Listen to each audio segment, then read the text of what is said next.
Okay, well, I think it's time to begin. Welcome, good morning, good afternoon, good evening to those of you in other parts of the world. My name is Samir Gandesha, and I'm the director of the Institute for the Humanities. Gives me tremendous pleasure to welcome you all to the Crisis of Neoliberal Capitalism and Resistance in Latin America, which we're hosting and is being presented by our two visiting fellows for basically the month of March, Roberto Longoni and Regalado Mujica.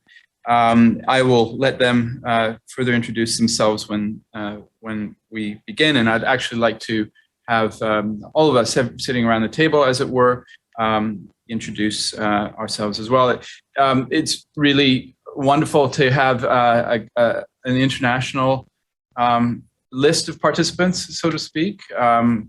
We have friends from Brazil and from Austria, from Vienna here, as well as local friends and colleagues. And I think this is really in keeping with a certain turn within the Department of Humanities, which is the larger unit within which the Institute is situated.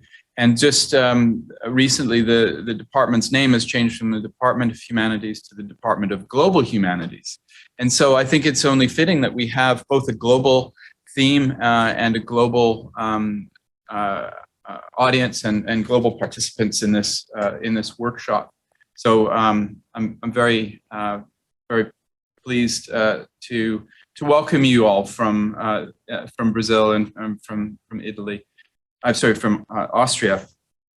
So without much further ado, I'd just like to introduce the topic or just mention the topic, the title of the workshop, which is the 2019 Chilean Revolt and the Spectre of Fascism / Communism. And this will be presented by Roberto. Last Thursday, we had an opening presentation on capitalism and the global fascist advance, theoretical elements in the Mexican case.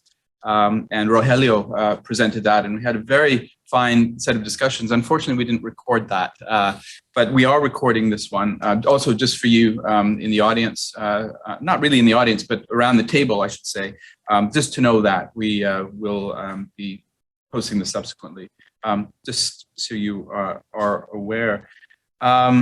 So I'll just turn the floor over to Roberto, and then I think introductions from you guys, and we'll go around and do quick introductions, and we'll get into the workshop.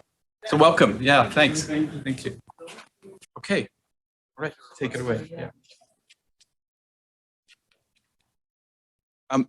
Before you commence, one last thing that I forgot, but is extremely important, and that is the acknowledgement that this event is taking place on the unceded territories of the Coast Salish peoples, the Squamish, Musqueam, and Tsleil-Waututh nations. Thank you very much, Samir, and thank you to the Institute for the Humanities and SFU to having us here. It's a great pleasure to be here with you, and especially with this international table. As Samir said, that it is pretty glad to share this interest that we are sharing, and especially a kind of an attitude against capitalism and against neoliberalism and a lot of other forces that we think that are pretty oppressive and that we are trying to understand and to fight against. So first, our introductions, and I think that we'll be pretty glad to know a little more about you, the people that is on Zoom, obviously, and people here in the table. So I am Rogelio Regalado, as Amir introduced me. I'm a PhD student on sociology and a professor of international relations at UAP, that it is Benemérita Universidad Autónoma de Puebla. It is the public university, but down in Mexico, in Puebla, Mexico, a city pretty near to Mexico City. And well, we are like kind of a part of an institute that it is, well, actually pretty part of an institute that is a a critical institute, a Marxist critical institute that is like the remainings of the 70s and 80s struggles back in Mexico. And we actually are part of a research line that it is called Critical Theory and Subjectivity. So we're pretty glad to be there. And well, that's for me. And I think that Roberto could introduce it.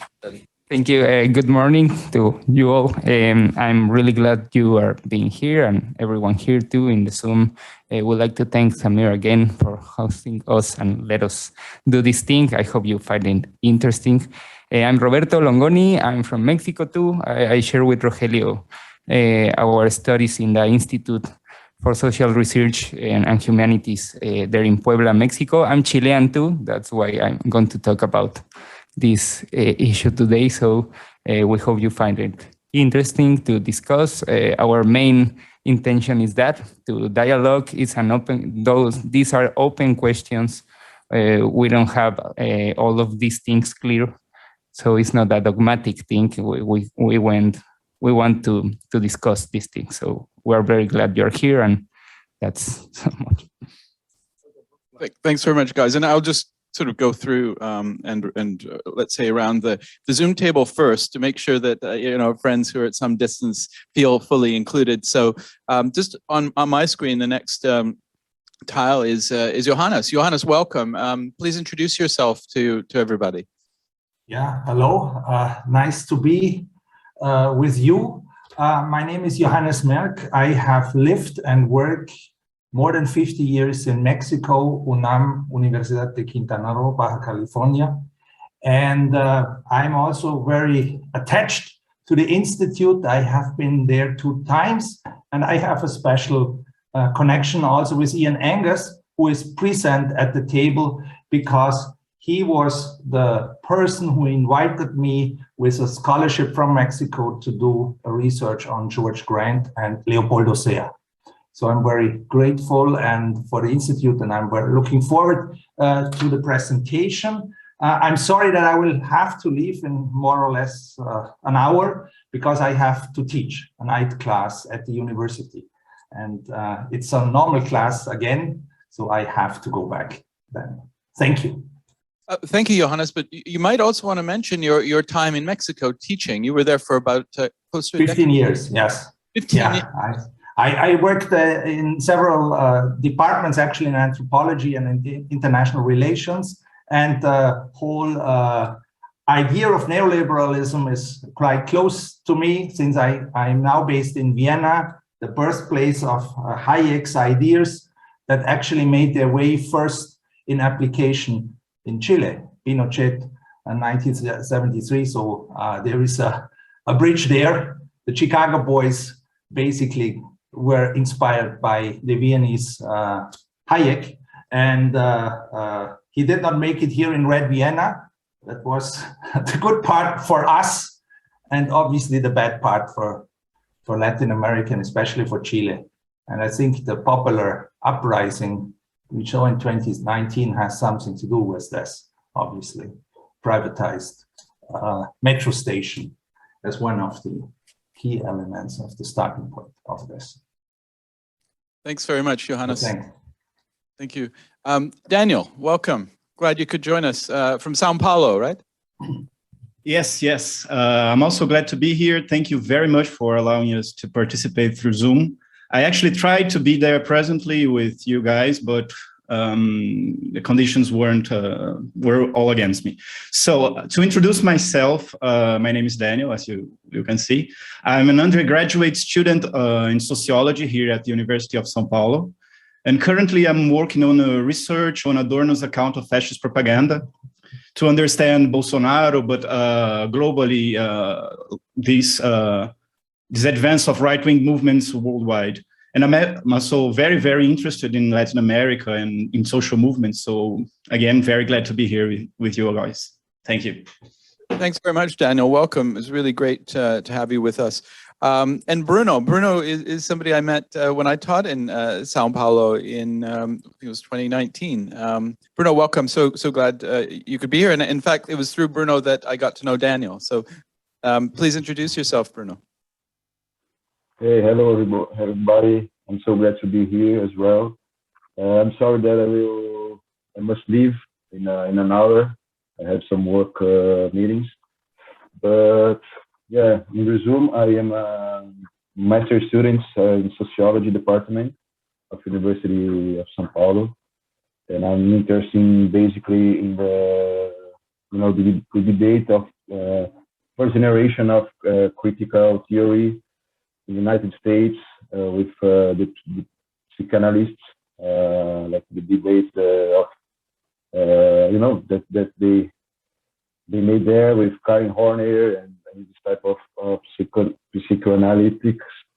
No, as a Latin, I'm so interested in Chile history and this kind of social movement. I'm so glad to be here. Thanks again, Samir. It's so glad to see you again. So thanks. Thanks, Bruno. One thing though, I think the microphone isn't the best. So the sound quality when you're speaking, it's not the best. I don't know if there's anything you could do to adjust that, but it's a little bit difficult to hear you clearly. So I just thought I'd let you know. Thank you though. It's No, great. thank you. Yeah. All right, over to Harsh, who's a graduate student of mine. He was here last week, but is feeling a bit under the weather. And so I'm glad that you could join us via Zoom. Yeah, thanks for sending me the link. I really wanted to make it out there in person, and I think I might yet be able to. I'm not feeling sick by any means from like any COVID-related symptoms. It's just something related to some medication I've started recently. But so in any ways, as Professor Gandesha mentioned, I'm his student over here. I'm working on a thesis. I'm in the Humanities department, and my focus sort of primarily is sort of related to the anti-caste movement in India, but also especially when it comes to how exactly is it an effective tool to break against both the sort of micro-fascism as well as overall broader fascism in society, in Indian society, that is shaped by caste in the form of Hindutva under the Modi government and the BJP. And I mentioned this last time as well, but I've been really fascinated by Latin American politics ever since my undergraduate days. And I've always found that it provides a really good case for comparative analysis between South Asia and that part of the world. So I'm just really looking forward to learning, and especially today. I remember a little discussion we had last week, and just thinking about that slogan that came out of the protest. Basically, neoliberalism was born in Chile and will die in Chile. So I'm really looking forward to learning some lessons here today. Glad to be with you all. Thanks, Harsh. Turn it over now to Ian. My name's Ian Angus. I'm Professor Emeritus in Humanities from Simon Fraser University, and have worked in the Institute and the steering committee of the Institute since the 1990s. And I'm really happy to be here today and to hear what's being said about Chile for the reasons that have been mentioned. And I'm also very keen to see the Institute strengthen its ties with the left in Latin America, and because we're entering a period of great conflict around the world, we need to keep in touch and to develop strong ties with people who are social critics around the world. So.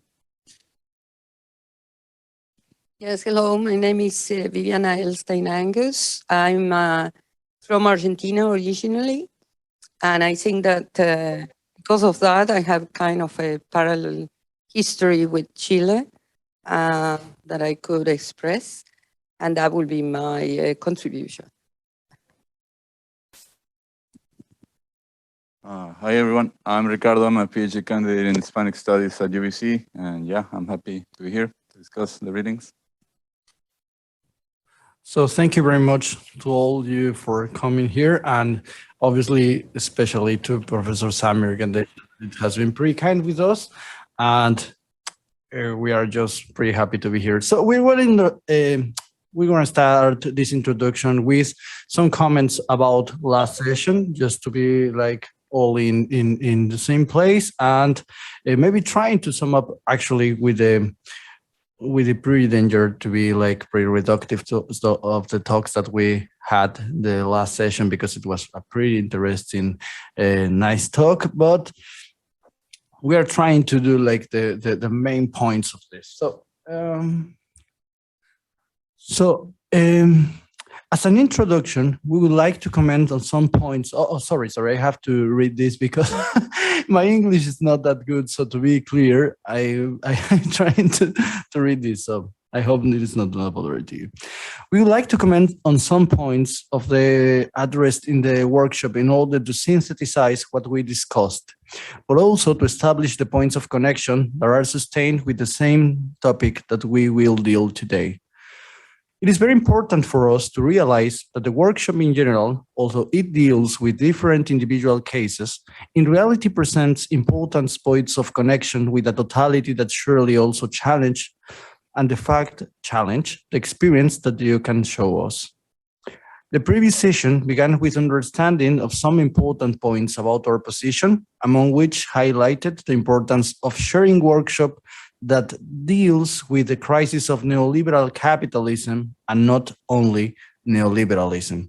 From our point of view, distinguishing that neoliberalism is a phase of capital and not an independent phenomenon is extremely important, especially because it implies thinking that its form is not truly an option or that it exists contingently, but rather a necessary for the survival of capitalism. Obviously, this brings with it certain concrete characteristics that are expressed in our daily lives. The annihilation of the collective pension system, for example, the dramatic decrease in public spending on education, health, and other vital social benefits, privatization of multiple sectors, including strategic ones in national economies, the deepening of free market, among many other issues, which, from one point of view, ended up being assumed as the reduction of the state and even its gradual disappearance. In reality, what we can see in this process is that the state assumes different functions, concentrated fundamentally in the development of the monopoly of violence in the form of the army and the police, as well as the highly punitive role that guarantees the discipline of labor. Furthermore, it is important to underline that neoliberalism must be understood as an extreme commodification of the reproduction of life, but at the same time as a particular form of capitalist social relations that do not develop exclusively in circulation, but are rooted in the logic of valorization of value and the domination of social abstract labor. From this point of view, our proposal presents the crisis of neoliberalism as a crisis of capital that unfolds into a central concern in the attempt to understand the dynamics of contemporary societies. This means that, on the one hand, in the face of the crisis we are going through, there is the possibility of building an alternative, and that contained within itself the emancipation of life on the planet. But at the same time, there is a possibility that this crisis may generate a direct, concrete, and limitless terror that is even darker than what it is experienced with the violence of capitalism. We are then in front of the possibility that opens utopian or dystopian horizons. Socially, these practices cannot be found only in speculation, much less in the prophetization or fictional narrative of a new world, but they are already present in our world. That is to say, in our society, we find the content of what is to come. This leads us to connect with the particular topic discussed last session on the elements to rework a critical concept of fascism and its relation with some concrete expressions in the global advance.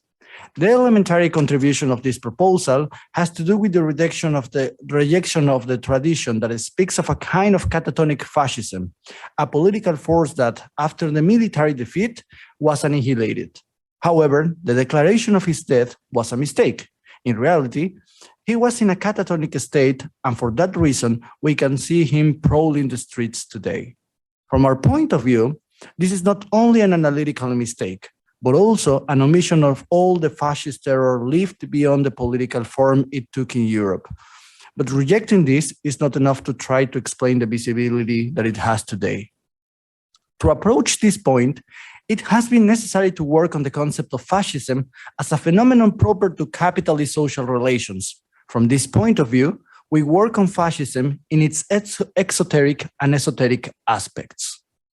We think that it is very important to understand fascism linked to capitalist social relations, not by a simple whim, but because we understand that it is a political force historically originated and that these links, particularly modern, is connected with the unfolding of capitalism. From this point of view, exoteric fascism presents the relationship between fascism and capital as a superficial one.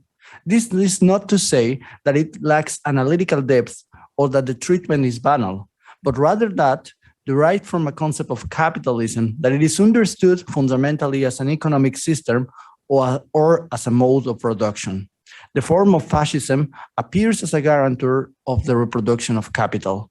This is not necessarily false, but we think that it shows only one dimension of the problem, but this same dimension should not be seen as the problem itself. From another point of view, that of esoteric fascism, it is understood that capitalism maintains at its core an abstract domination driven from the production of value and the totality of the commodity form. If we understand the picture in this way, we can see that the relationship between fascism and capital goes far beyond the defense of the particular interests of accumulation and presents itself rather as a latency that reflects and embodies, albeit in adapted form, the very domination of capitalism. In this way, fascism is thought of as a social practice and not only as a political movement or as a form of government. This led us to try to pay attention to those places where there is not a fascist form of government, as in the Mexican case, but where there is a constant latency that, with its respective particularities, connects with a general panorama that cannot be universal, but neither should be specificity be considered as exclusivity. What we will see today in today's session is a continuation of these practices. The central topic is based on the Chilean estallido as a real possibility of transformation, but which at the same time has a contained force that can tend towards other latitudes. Our central concern is based on our questioning of a very widespread contemporary position that opposes fascism and democracy. The point we seek to discuss in this session has to do precisely with a provocation. Fascism and democracy are not two substantially opposed forms, but can be integrated and manifest their tendencies in the same historical moment. This does not mean, by any means, that fascism and democracy are identical, but simply that they are not mutually exclusive. This point of view led us to try to analyze the form of fascism takes in democracy. It is probably impossible to see democracy in the fascist regime, and its appearance both in its official discourse and social practice. Roberto's themes precisely lead us to reflect on this in a Chile where, as the voices he recovers say, everything could be possible. So it's Roberto time, yeah. Yeah. There it is, yes. Well, okay. You can do that. It doesn't affect them, no? At all. Like that. Yes. Well, thank you again. I apologize too. I have to read. It's my first experiences with this language. I think I know English, but it's going to be hard. I assure you that this has sense in Spanish, so I hope it had sense in English. First, I want to say something. As I said, I live in Mexico. My father is a Chilean, an exile. My family too. So when I started my PhD in August 2019, 2 months before the popular revolt strikes out, I was doing a research about memories, about testimonies of my family and the power that those testimonies has to have a critical think about the present and how there was like some damage experience that you can recall to the present, etc. But then the popular revolt strikes, and that hits me a lot, and hits me and says me, well, not everything is lost, no? So we can speak and we can criticize the present from other point of views. And that's really important because, at least for me, and this is a provocation, I think there's a really, really big danger in how the revolt is being understood right now in Chile. I think what is happening now is we have the Constitutional Convention that brings us so hope to make a new constitution different from the constitution of Pinochet. And Gabriel Boric, who is this student leader who became president last Friday, and the Friday before, bring us some hope.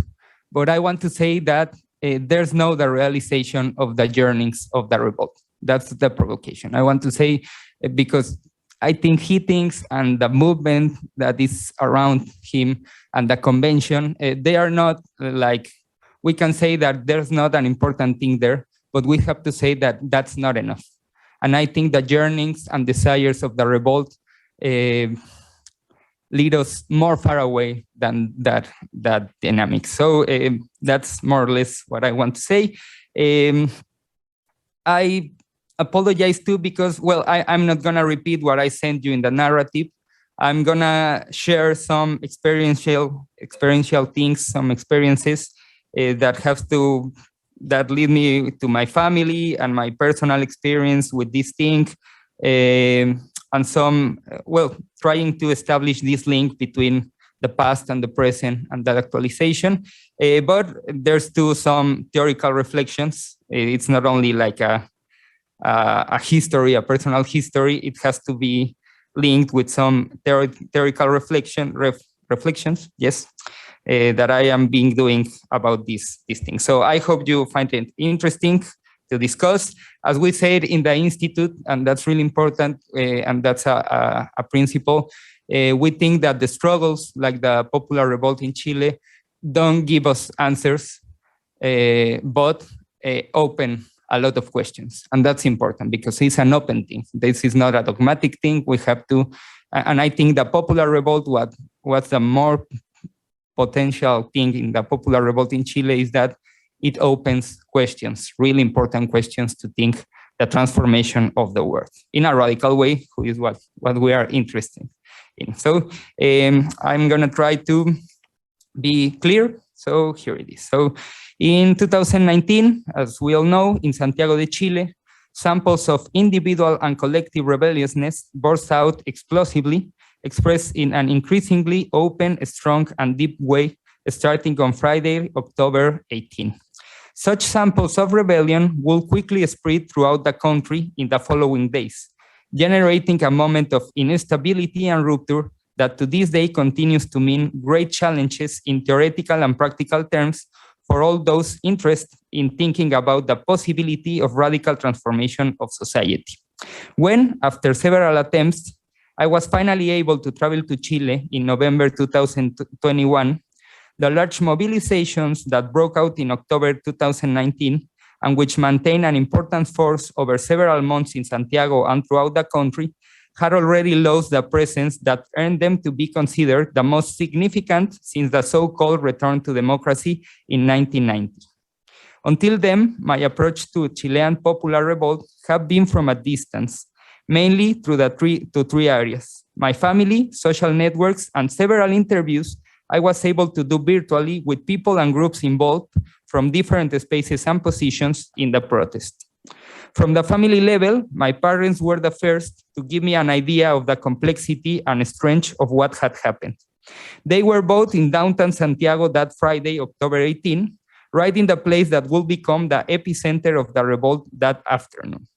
They had been in Chile for a couple of days, during which they had already been able to perceive the tension in the atmosphere caused by the high school students who had been calling for a week to evade the subways as a form of protest against the 30 pesos increase in the subway fare. That's the image, that's the high school, the secondaries, most of them girls who called to evade the metro stations, the subway. About what they were able to experience beyond the complications of being able to return to my uncle's house due to the collapse of the public transportation network, the unbearable smell of the tear gas that the police threw at anyone who was in the streets, the barricades that stopped the flow of life for quite some time, the marches they were able to go on, the delays in the return flights. What seemed most important to me was something I heard from my mom and that my dad omitted to tell me upon his return to Mexico. According to my mother, that day at night, after having taken almost 6 hours to get back to my uncle's house, they decided to sit and try to relax on the courtyard, listening to the increasingly confusing news of what was going on. Suddenly, a Chilean army helicopter flew by just a few meters away from them. Because of the proximity, they could very clearly make out 2 soldiers holding their guns while pointing downward.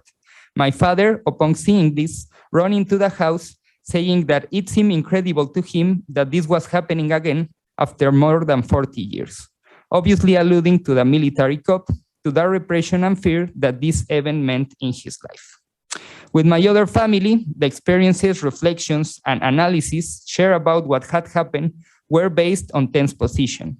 As in practically every middle-class Chilean family, these are based on a clear positioning in the left-right dichotomy. What it means to be on one side or other of this dichotomy in Chile is still directly related to whether you understand what happened on September 11, 1973. If you understand what happened as a coup d'etat that opened the darkest and most terrible period of national history, or you understand it as a military statement that came to save the country from the disaster to which the communists were leading it. For my leftist relatives, the outburst represents a more than understandable and expected wariness. More than one of them even repeated to me that they didn't understand how it had not happened before. Specifically, the explosion represents for them a rejection of the precariousness and abuses caused by an elite that took advantage of the dictatorship and the corrupt governments that follow it, which, despite claiming to be democratic and even leftist, never put an end to the privatization and commodification of social rights, showing their affinity with the interests of the elites and not with the people. However, for practically all of them, and this is important, this dissatisfaction must be translated through legal, institutional, and electoral channels. It cannot continue to be expressed anarchically without leaders through spontaneous actions of violence, creativity, or celebration, as this will not take their demands anywhere. For my right-wing relatives, the outburst represents an instability that comes to halt the progress and freedom of the country. And for that very reason, is not in anyone's interest. This will be propitiated by an ideological ignorance that they identify in the demands of the revolt as communist demands, that is to say, social resentments, antisocial people, or simply lazy people or delinquents. From the field of social networks, the information that reached me was a lot, even too much.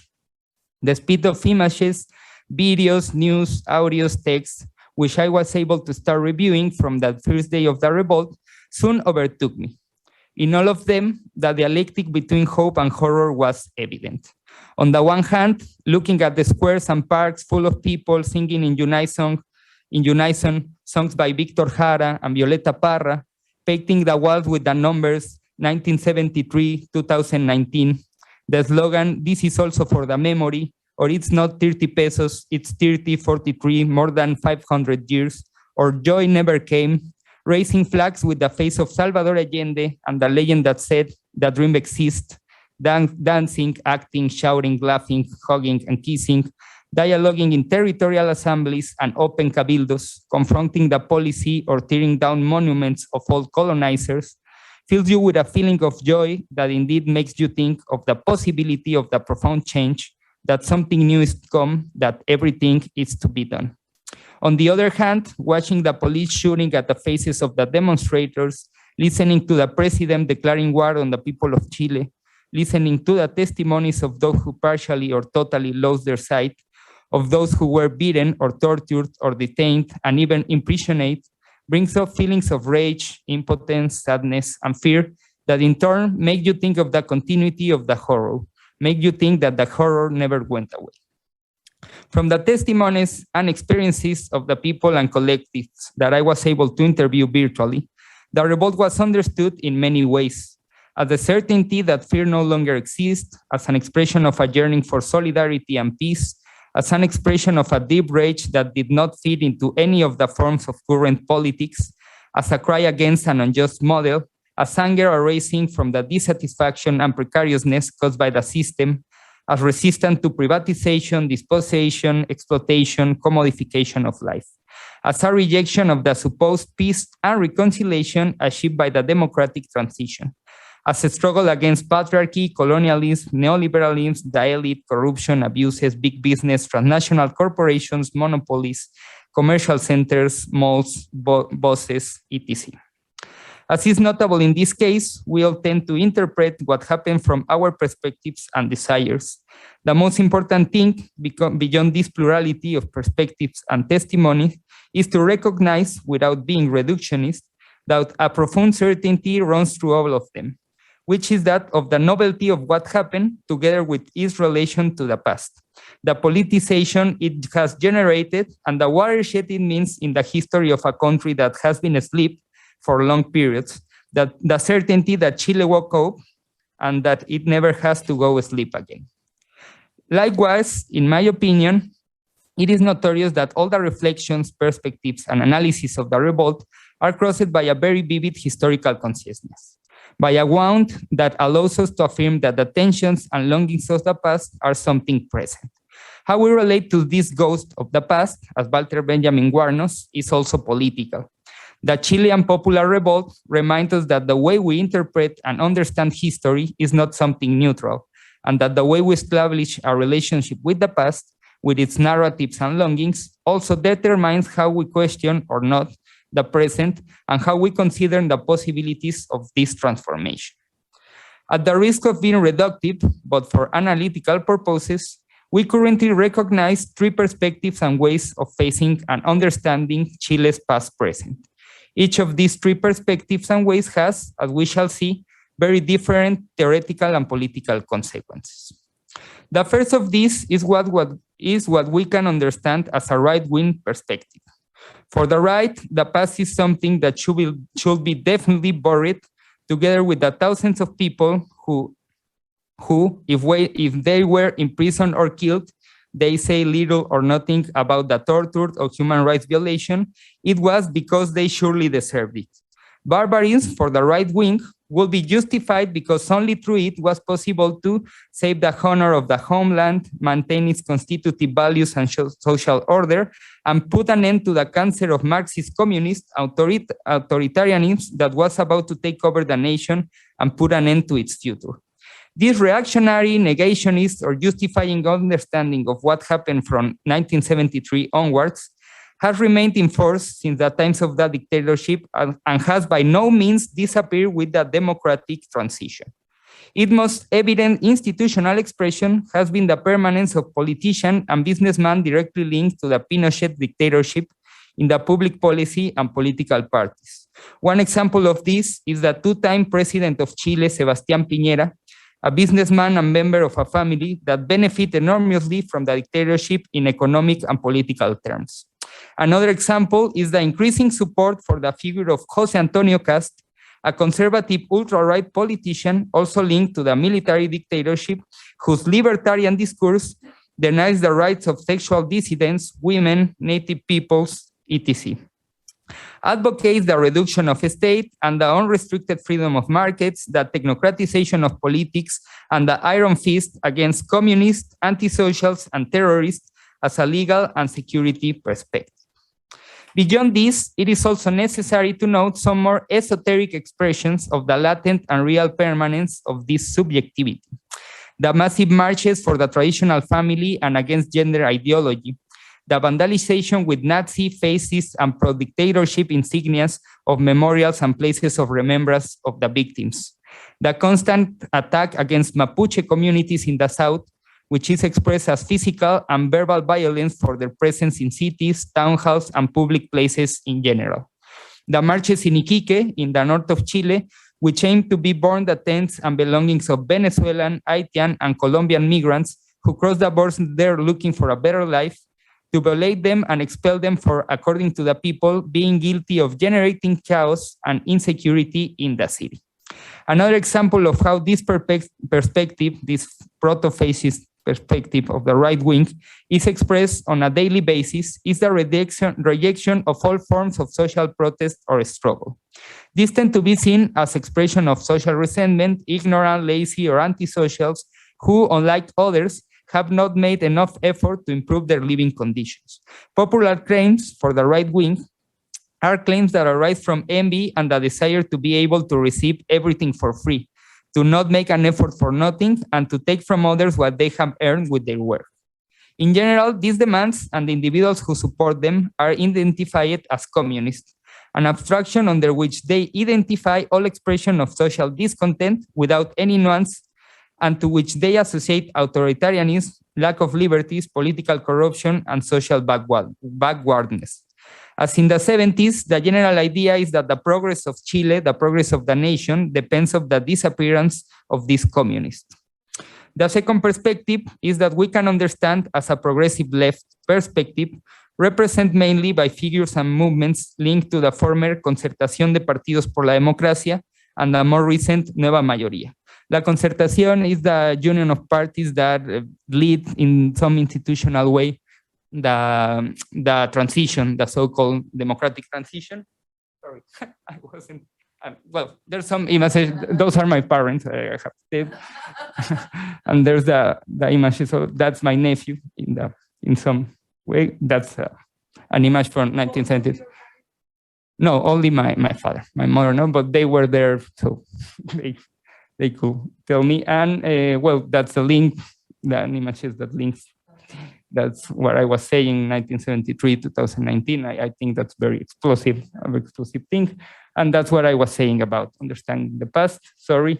The right-wing thing, that's there was a fascist organization in the 70s that obviously were against Allende, who is called Patria y Libertad, liberty and motherland, I don't know how to say, patria. And those are their symbols, and that's a memorial for the victims of the dictatorship who is being vandalized. That happens a lot in Chile, a lot. That's and this is of the concertation.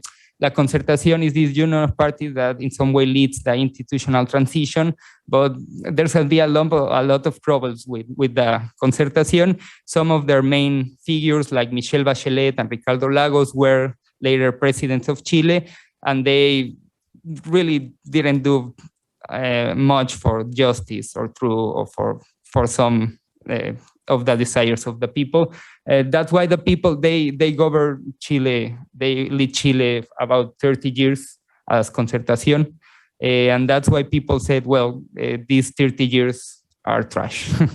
we are not happy with what you are being doing. So that's the thing. So they have some sort of link with the past. It was important in the 90s that the union lead that transition, but I think that they have some views that are very little creative, and they have a lot of problems. So I'm going to talk about that right now. For this left of the Concertación, the recovery of the past is something important and necessary, as long as this past does not interfere in any way with Chile's project of modernization, reconciliation, and progress. In this sense, it has been concerned with promoting a series of laws, reports, and museums as part of a program of memory and reconciliation, whose importance should be by no means be underestimated, but should be put in the light of a critical reflection, pointing out its insufficiency to achieve the justice with truth and justice demanded to this day, as well as its ideological character, since it has served to justify and legitimize a failed democratic transition. This has unfortunately been patented on several occasions in many ways. For example, when Patricio Elwin, the first president of the democratic transition, stated that, of course, the horrors committed will be denounced and attempts will be made to prosecute the guilty in order to bring about justice, but only to extent possible. or when the socialist president, Ricardo Lagos, famous for having raised his finger at Pinochet on national television during the last years of the regime, said after receiving the report of the Commission on Torture and Political Disappearance in Chile, a document containing thousands of testimonies of the horror and barbarism of the dictatorship, that these testimonies needed to be recognized as true, but to leave them there once and for all.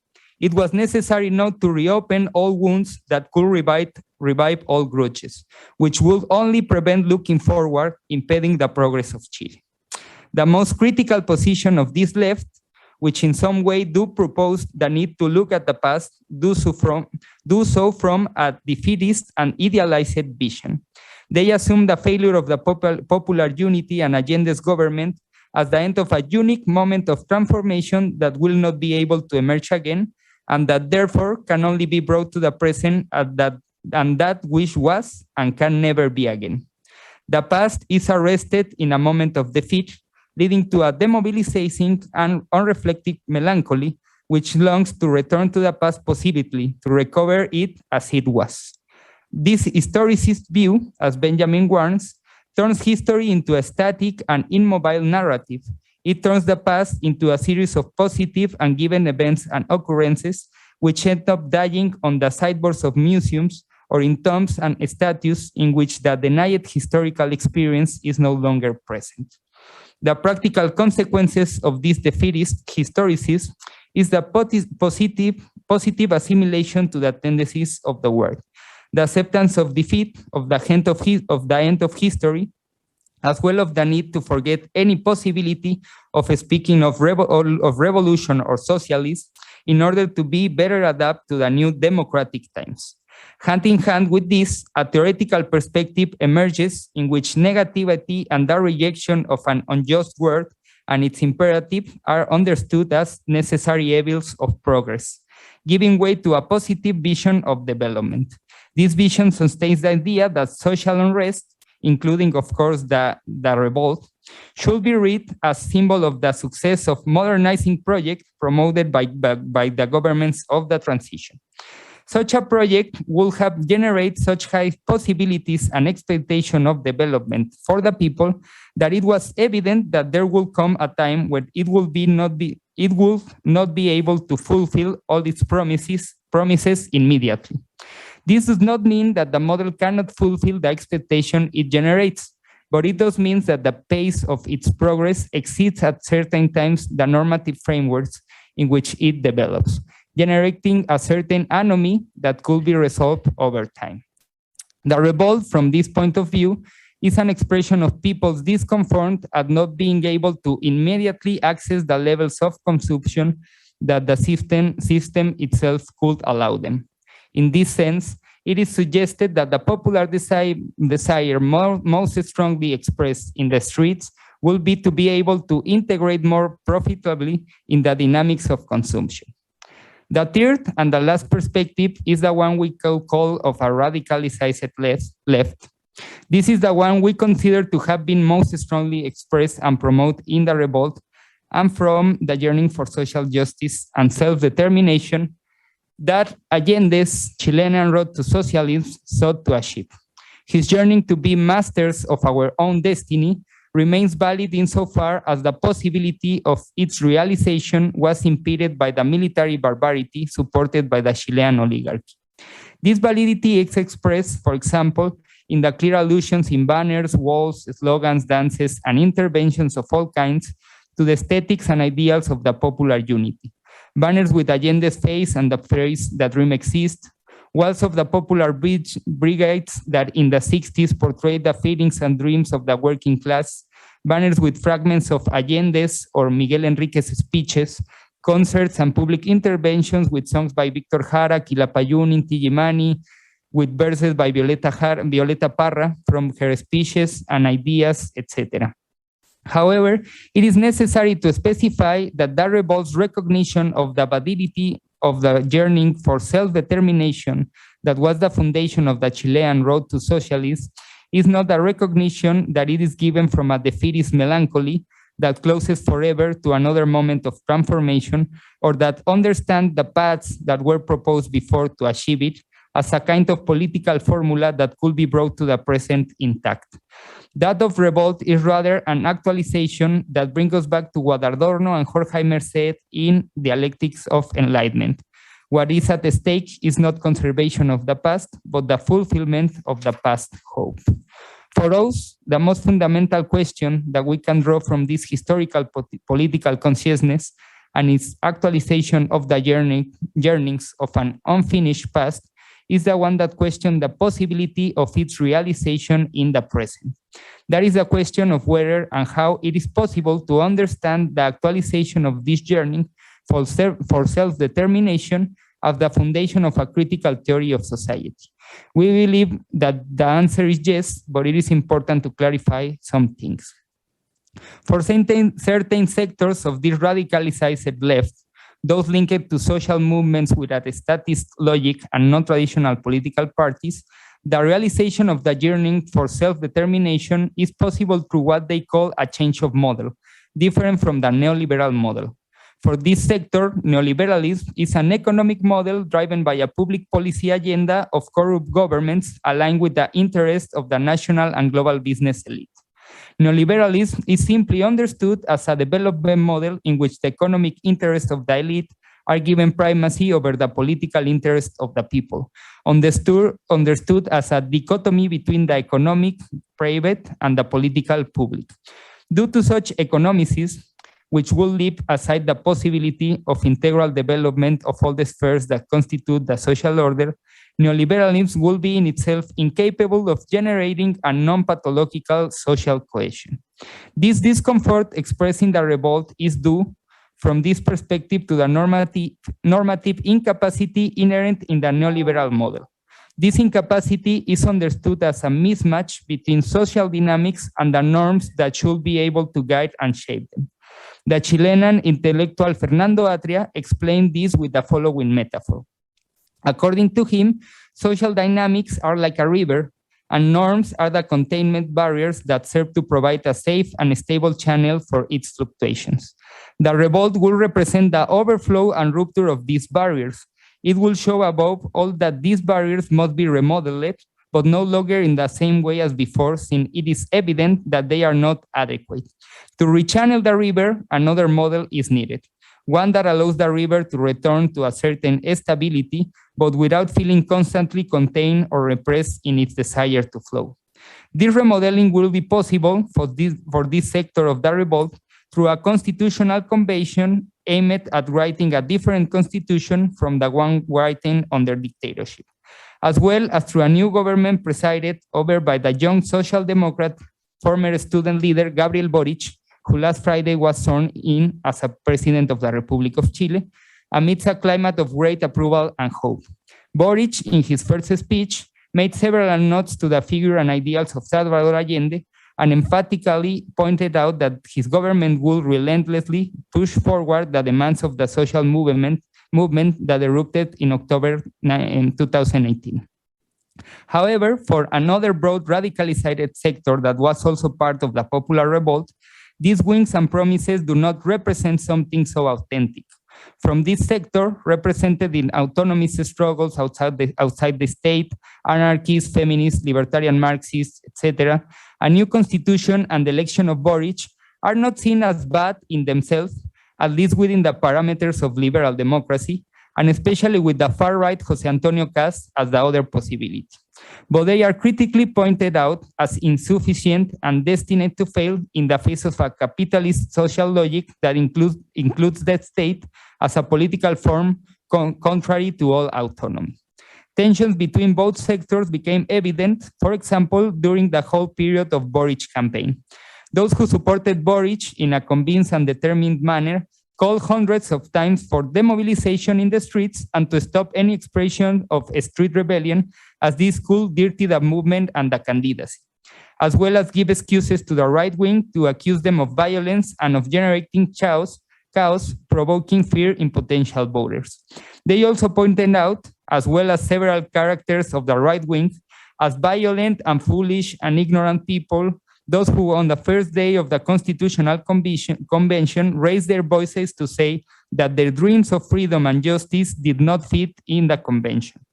Those who understood that the realization of their struggle was not in the convention or Boric candidacy continued to occupy Plaza Dignity Square, demanding freedom for political prisoners and insisting on the radical demands for justice, freedom, and dignity.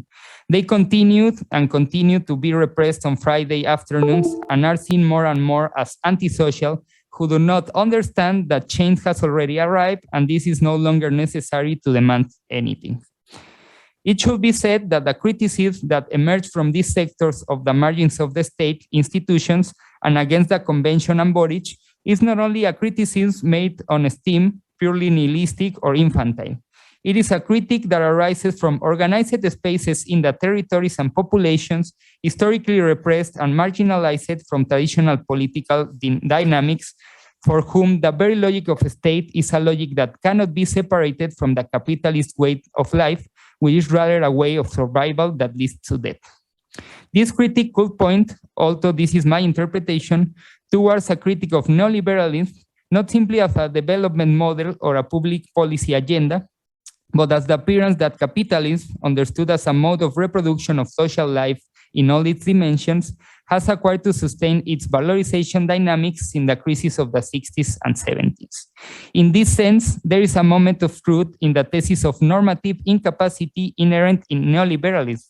But it is necessary to say that this normative incapacity is an appearance, the superficial expression of a series of inherent tiers to the forms of capitalist socialization, which cannot be understood simply as a rupture between social dynamics and norms, but as constitutive antagonists of a fragmented totality within which any form of normative reconciliation, as Adorno will say, smacks of false identification, that is to say, of death.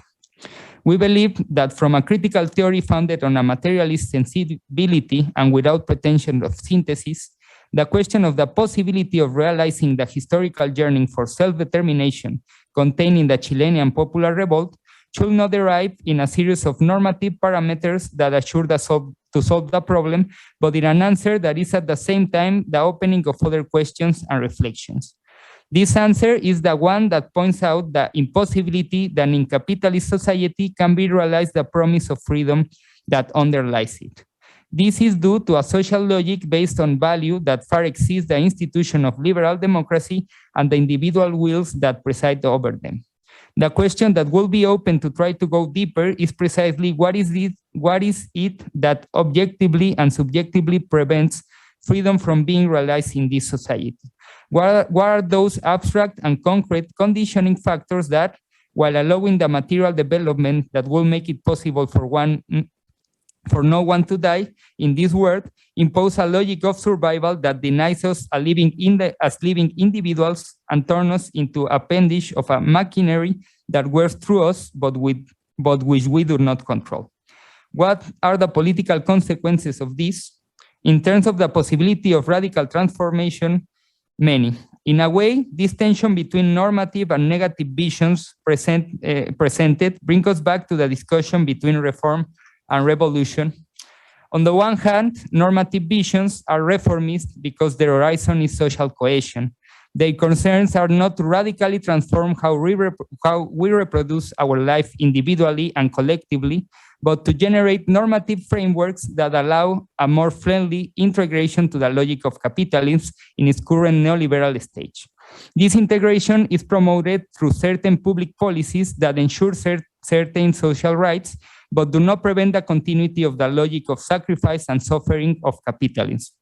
If issues such as the authoritarian and proto-fascist subjectivities present in Chile are related not only to the inefficiency or institutions or laws, but also to the reproduction of capitalism as an objective and subjective form of social domination, then a reformist normative vision and the democratic subjectivity linked to it could be insufficient to be able to curb its latency and the stringency of its daily explosiveness.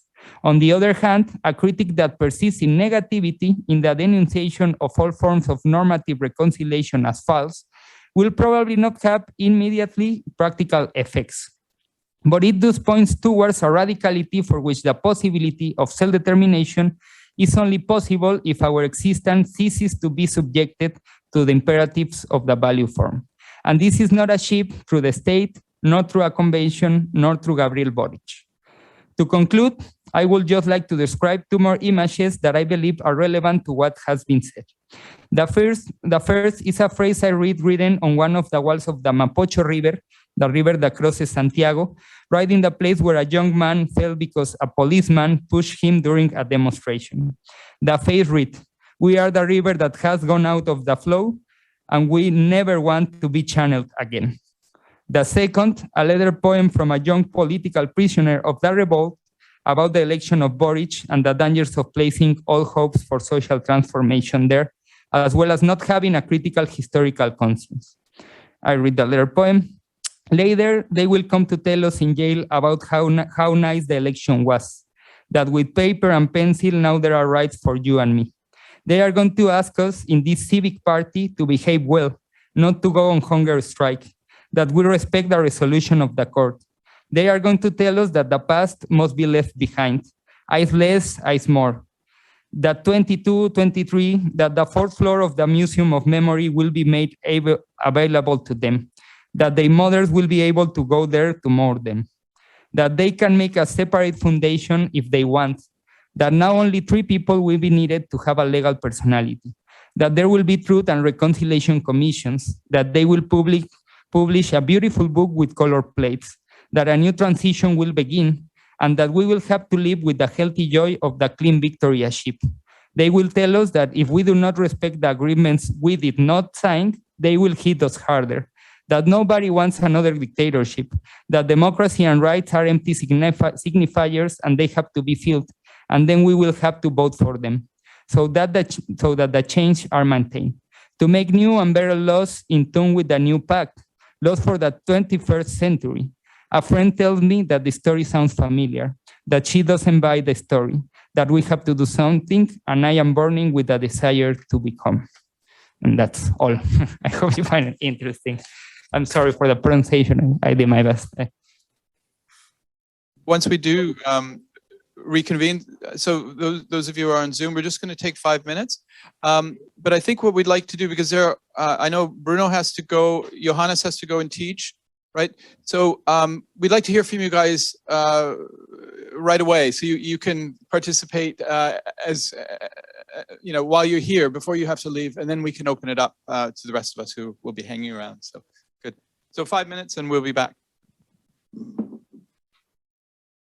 Daniel, do you want to come in with any thoughts, comments, and then we can you know, open it up further for those around the table here. Yes, I'd like to comment. Actually, I have loads of comments, so I'll try to sort it all out and be very quick to not waste too much of your time. But I do recall when the estallido broke out in 2019, I was in Sao Paulo, and I was actually discussing with some friends about it. Of course, it was everywhere. And I remember I was very, very hopeless during that time, because I was comparing the estallido with the movements that broke out in Brazil in 2013. And in our case, it ended very, very differently. Those movements were in a sort of way the beginning of this right-wing advancement in Brazil, and I was very afraid that in Chile something rather similar was about to happen. So I remember telling my friends that in the outcome, after a bit of time, we would discuss Chile, and I'm very glad to see that the outcome was very, very different in Chile. And I think that is a topic worthy of discussion. Why did 2013 movements in Brazil ended up with dismantling of democracy in Brazil, and in Chile it was actually quite different, as we can see up to now. So this is a point that is very interesting. I think that is one of the main topic of interest for me in Chile is why did it work out so well up to a certain standard, of course, and what is its future? And well, for that I'm going to throw out I believe, two fields of discussion that might be interesting. And one of them, one of the articles you've proposed for us to read, I believe it touches upon, which is discussing the importance of the cabildos and how the Chilean movement did work on a basis of discussion in different kinds of groups. And alongside with that, the perceptions, I believe, of the historical significance of those movements, which is another point I really appreciated you emphasized. And in Brazil, it wasn't present at all. And the other sphere of discussion that might be interested is in a more global, economical, political way, sort of Chile's movement coming later, like in 2019, maybe caught this right-wing wave at its endings, and that might have some geopolitical implications as well. And well, that is all. That's all I like to bring for the moment. Thank you very much for the presentation. And again, I'm glad to be here. That's a great question. Just Roberto, do you want to take that on, and then we can open it up? Hey, did you hear me? Yes, Daniel. Yes. Yes, I can hear you. All right. Perfect. So I think that's a really interesting question about how things went like in different way in Chile. A main thing that I want to say is that yes, I think that in some ways it went well.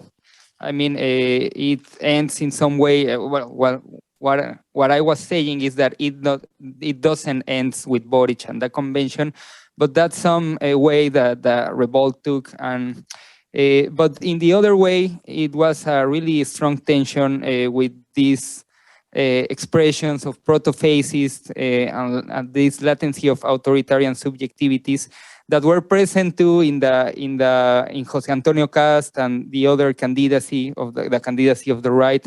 And I think that is linked to the revolt too, because I think there was a really big moment of confusion that leads some people to that the rejection of all the politicians and that discourse that can be seen in the revolt lead in some way to these right positions. No, so it was a tension, and Chile is really strange because, well, you can still see this dichotomy between left and right really clearly, because the elections is like that, 51-49, and it's like it's a really clear separation between the left and the right, and that's one thing. The other thing that I think it's different is the historical conscience. I think that's a really important thing. Sir, sorry, I was talking to that tape. Sorry. I think the political, the historical conscience, I think that's a really important thing about how a lot of people, especially the young ones, are related with the past that they know live. It doesn't. It wasn't. They were even. They weren't even born when those things happens, but they are linked to that past through her fathers, her grandfathers, her grandmothers, and everything. And there's a lot of historical consciousness that I think that expressed in the revolt in a very strange way. And I think that's one thing that lead the movement to some ideals, some revolutionary ideals that still like with his latency and his strange. And I think that that's important. The Cabildo thing is one expression of that. The Cabildos is an anti-colonial way to express politics in the colonial Chile. I mean, the Cabildo form, it's a really historical form of dialogue and discussion that has its own history, and that brings us to the colonial history of Chile and the strength, the resistance that took place from the Mapuches, and it's linked with that other forms of politics. I think the Cabildos are very interesting in that. Yes, it's like an assembly. It's like an assembly. People, when it was the revolt, a lot of people took these squares, these places, these parks, and they bring the ¿cómo se dice vecinos? The neighbors to the place, and the neighbors go, well, we have an issue with water, we have an issue with the police, But there you can see also these tensions, because there were people in the cabildo that said, well, we have a problem with the delinquents and the criminals, and we want more policemen. And you, like a lot of people said, no, but we don't want that. We are thinking, and there were some tensions between about, yes, the problem is neoliberalism. No, the problem is the communism. And there was some tension, but it was open cabildos and everyone could go. And it was an interesting exercise of discussion and of dialogue. But it's really interesting, but has its tensions, no? Yes. So again, I think this is a terrific question as a jumping off point for the discussion. I was thinking very much the same thing, and it fits so well in terms of this kind of this, let's say, precariousness between utopian and dystopian moments, right? And I think this is what you put your finger on, Daniel. You know, which way is it going to go, and how can we understand why it went one way, not the other? And one of the discussions that I had with Vladimir Safadle when I was there in Brazil, in Sao Paulo, was about this book by Andre Singer, right? Andre Singer, who wrote a kind of terrific account of the PT and the Workers' Party headed by Lula and its failings. And one of his arguments was that there was a certain appeal to the PT's constituents, not as workers, but as members of the middle class.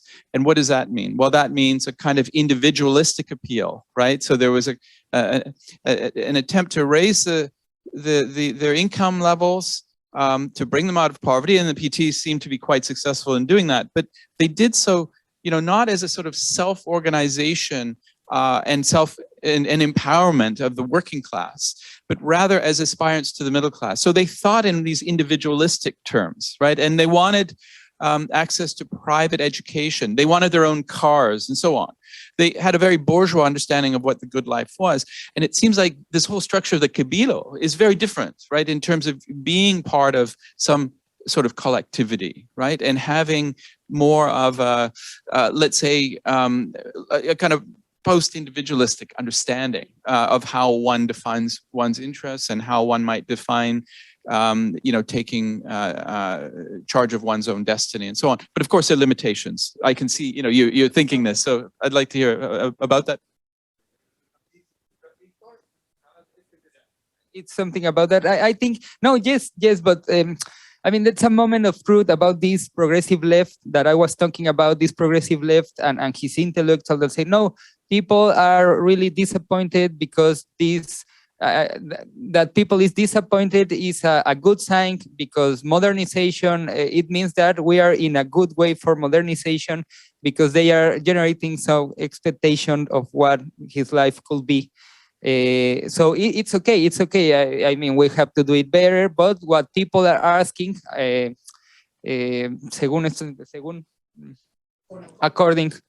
according to these intellectuals, are, well, people want a more pretty iPhone, and more they want to go to the malls in Las Condes, who is a really expensive place in Santiago.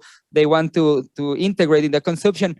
And there's some source of moment of truth there. I mean, there were people in that really plural mobilization that were, yes, we want a better car, we don't want a better department, etc. But there was another positions very politicized in other ways that were asking, no, we don't want to be in debt, we don't want to consume, we want another way of life. But I think what I want to say is that there was a tension there. There was a tension there, and there were some people that says, yes, we want more money, we want like access to those things, those pretty things that the rich people has. And I think that is linked with a not political consistency. I don't know. But it appears. I think it's not the main thing, but it has a present there, no? And it's dangerous too, because when people doesn't get what he wants immediately, could go to the other way too. Like say what I think it could happen, and Daniel was asking that if Boric doesn't points to realize these immediate like yearnings of the people could say, well, this doesn't work, and we're going to vote in 4 years more to Jose Antonio Cast, to the ultra-right, because he says he could do those things. No, so I think feminists are really strong in that way to say, to open the consciousness of people. I think that's a really important element in Chile all the time, to not becoming that. I think that's going to be crucial in these 4 years of Boric and everything. Thank you. I don't know, it's just a couple of brief comments. The first one is to think like trying to bring back the discussion that we have last week. I think that it is important not to see in this moment, as Roberto is telling once, as a finalization or as an ending process, but as an open question. And it means that actually what is happening now in Chile and what happened in Chile during this time, it is not only a tension between the right wing and the left wing at the political level. Actually, we can see clearly that maybe Boric is in power because if it was not Boric, it has to be Cast. So that was awful, and a lot of people get to the left, but only in a strategical reasoning. But that doesn't mean that the actual dimension of the possibilities that made Cast possible are off the panorama right now.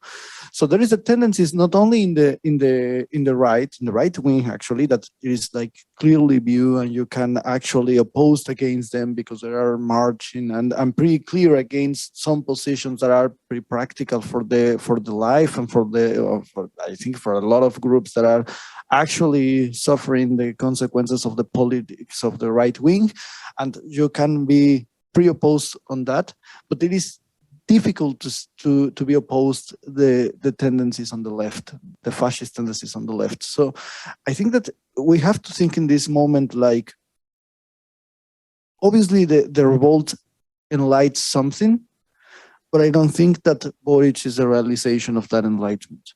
I think that there is a problem there that we have to discuss more further. And actually, I think that there is something that Samir is insisting, and we are actually incorporating in our positions, that it is to think in at least into levels, in the political level and in the analytical level. Obviously, it's not that those levels are separated, but we actually understand that there is different. In reality, it is different to be in a government as Boric, and it's different to be now in Germany than in the Nazi Germany. Obviously, that has a lot of different consequences.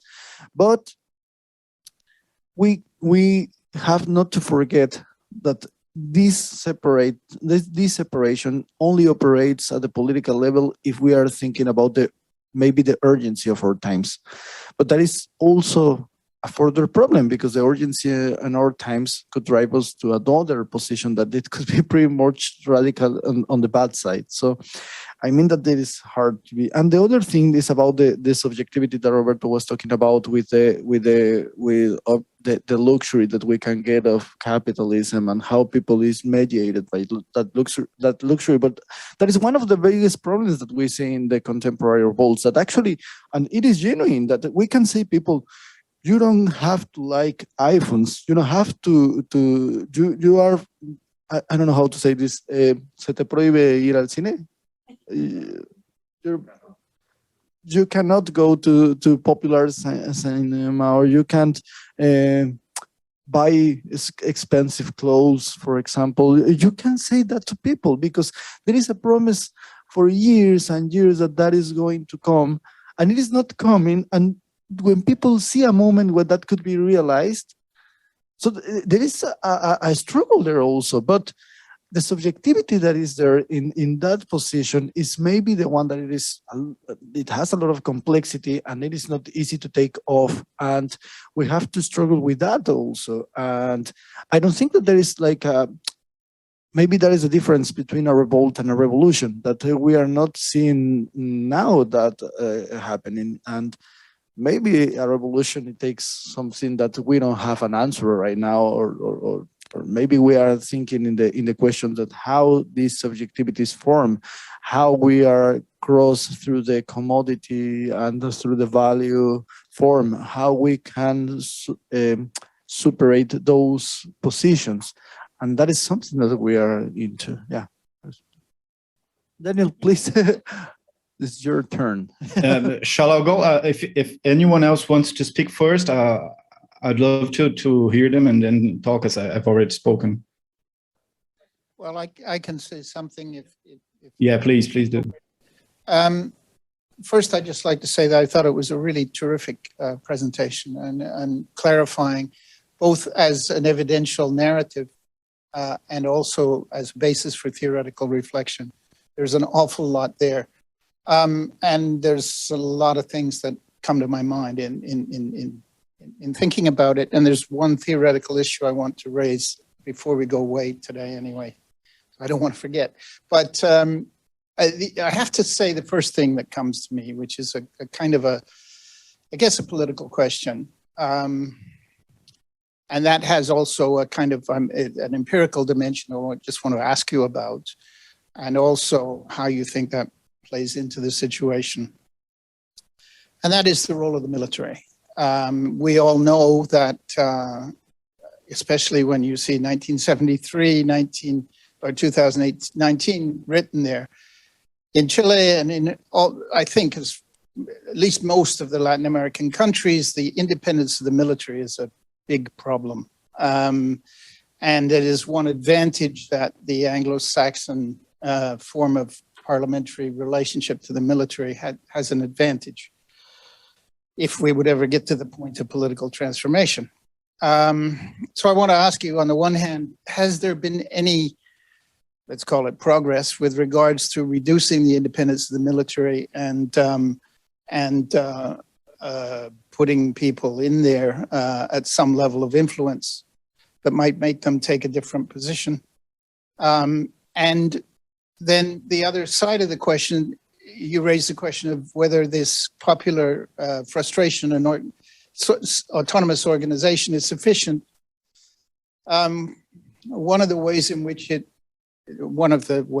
it's only one, but in which it might be insufficient, is that social change, not only in Latin America, but everywhere, but because of what I mentioned about the military in Latin America, it has to have a strategy for dealing with the military. And I wonder if that is an issue in the Chilean left, and in what way that might have been being addressed. Well, it's the first thing that comes to my mind, right? The real question in between Argentina and Chile was that Chile had a tremendous respect between militaries and police. And I was there in 1972, and it was no way that some conflict would come from militaries and police, while in Argentina we were traditionalists already into having the militaries intervene and all the disasters. Then the question of the coup against Allende and the coming of Pinochet, the rupture was that one, the militaries and the police in one, the power being there to dissolve, to create the coup. And that was directly from the States and directly from that economic idea already starting. Thank you very much. Daniel? Okay. So there are a few points I'd like to comment, and again, I'll try to be brief, but first, starting out, I think Samir is precise in bringing André Singer to the conversation, especially for the question of the middle class, the problem of the middle class in these movements. It's interesting because it's also related to the text Adorno's aspects of right-wing extremism. I don't know how it's translated, but because there he points out that the middle class is a class that is subjectively, its conscious is subjectively bourgeois, so it's more close to an adaptation and integration into a capitalist society, yet objectively they are in the sphere of production, they are workers, they are not owners of the means of production. So there's this contradictory aspect of the middle class that works really well inside fascist movements. So this is one thing that I bring because I believe it's also related to the subjectivity you've presented of the progressive left that defends values of adequation, adaptation, of leaving things at ease and forgetting the past.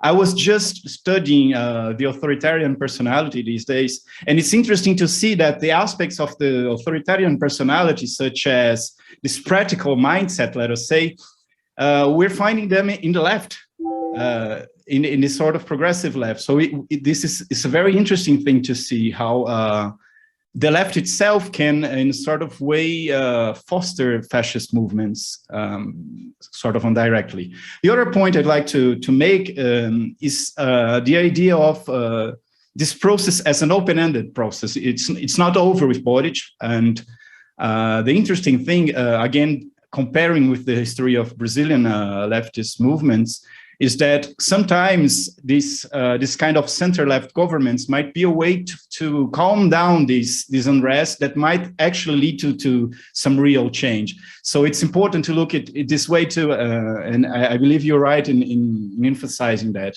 And to end, I think Ian is precise in pointing out the relevance of the military. I believe here in Brazil, it's obvious that we need to know how to deal with the military, not only because we had the military dictatorship whose roots are still on the ground, but because Bolsonaro pretty much built a military government, and now we are dealing with the situation in which President Lula is at first place in all of polls. He's doomed to be elected in the end of the year. Yet there's a fear that there will be some sort of military intervention that might risk blocking his rise to power. So again, this is a very relevant aspect, I believe, in all of South America. And well, that is it. That is all I have to say.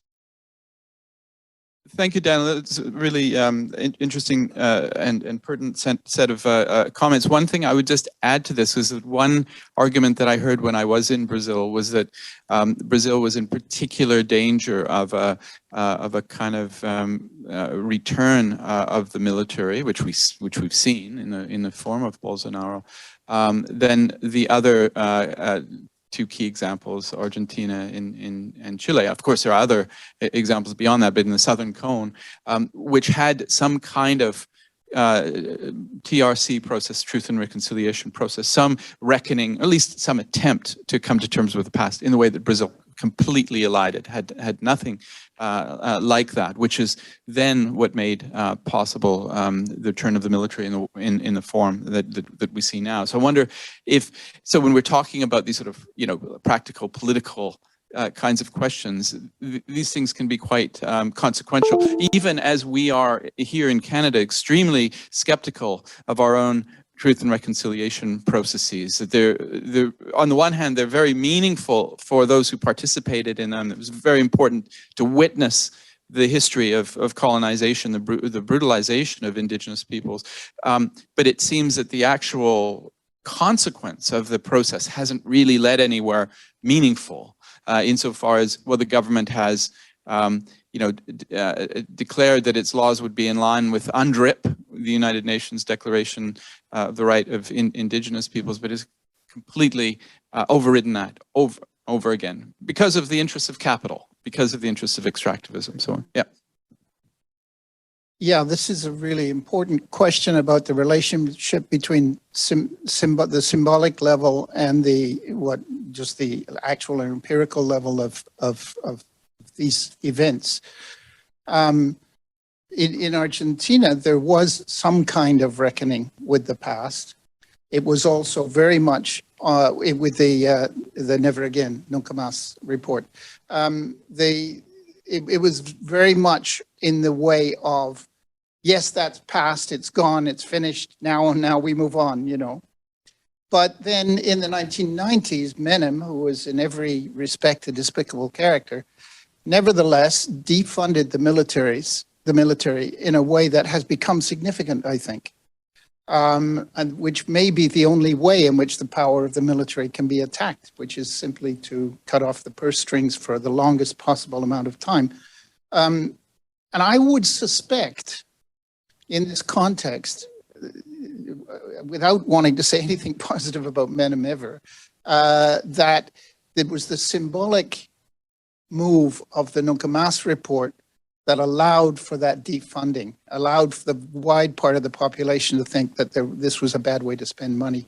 So, yeah, well, that's, so that the symbolic in some ways can sometimes open up the space for financial, you know, other kinds of events. That's what.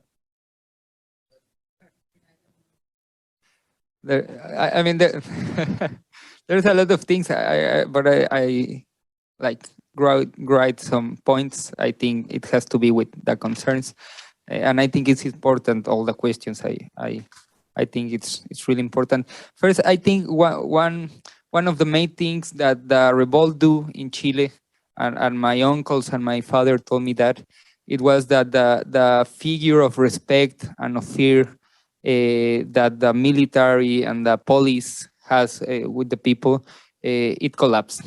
I mean, people, my father said, well, I saw those young people screaming in the faces of the military and they were not scared and they were telling you really, really trash talk. I don't care for you, Conchito. The worst of the trash talk. And my father, my uncles, and everyone was like, I mean, if I do that in the past, they will kill me. I wouldn't have been dead. And they were really surprised about that fearless people. And it wasn't like a general perception of the people that the figure of the military and the policeman collapsed, that they lost the respect of the people in general. For the right wing, it was like, no, you have to be more strong. That's a really conservative. But the right wing to criticize the military for not being strong enough. But from the left and the people in the streets, they were like, no, we are not. We have no fear anymore, and we have to face this and to be strong. So that figure collapsed in some way. And that leads to some other reflections about this relation between the military in Chile and the governments, and how they didn't lose his privilege through the years. They have a real an independent health system, an independent pension system, and people were mad about that too. They were saying the military in the street, well, we are here fighting because we don't have anything. You have insurance, you have health, you have a really good pension. I have a shit insurance. I mean, you have everything. And it's because the constitution of the 80s that Pinochet and the oligarchy made assure those rights for the military. So the revolt put that in the table and say, we have to rethink this relation and this privilege of the military caste and everything. And that was important. But I think that's where Boric and the convention have a really strong obstacle, because the military still have a lot of power in Chile.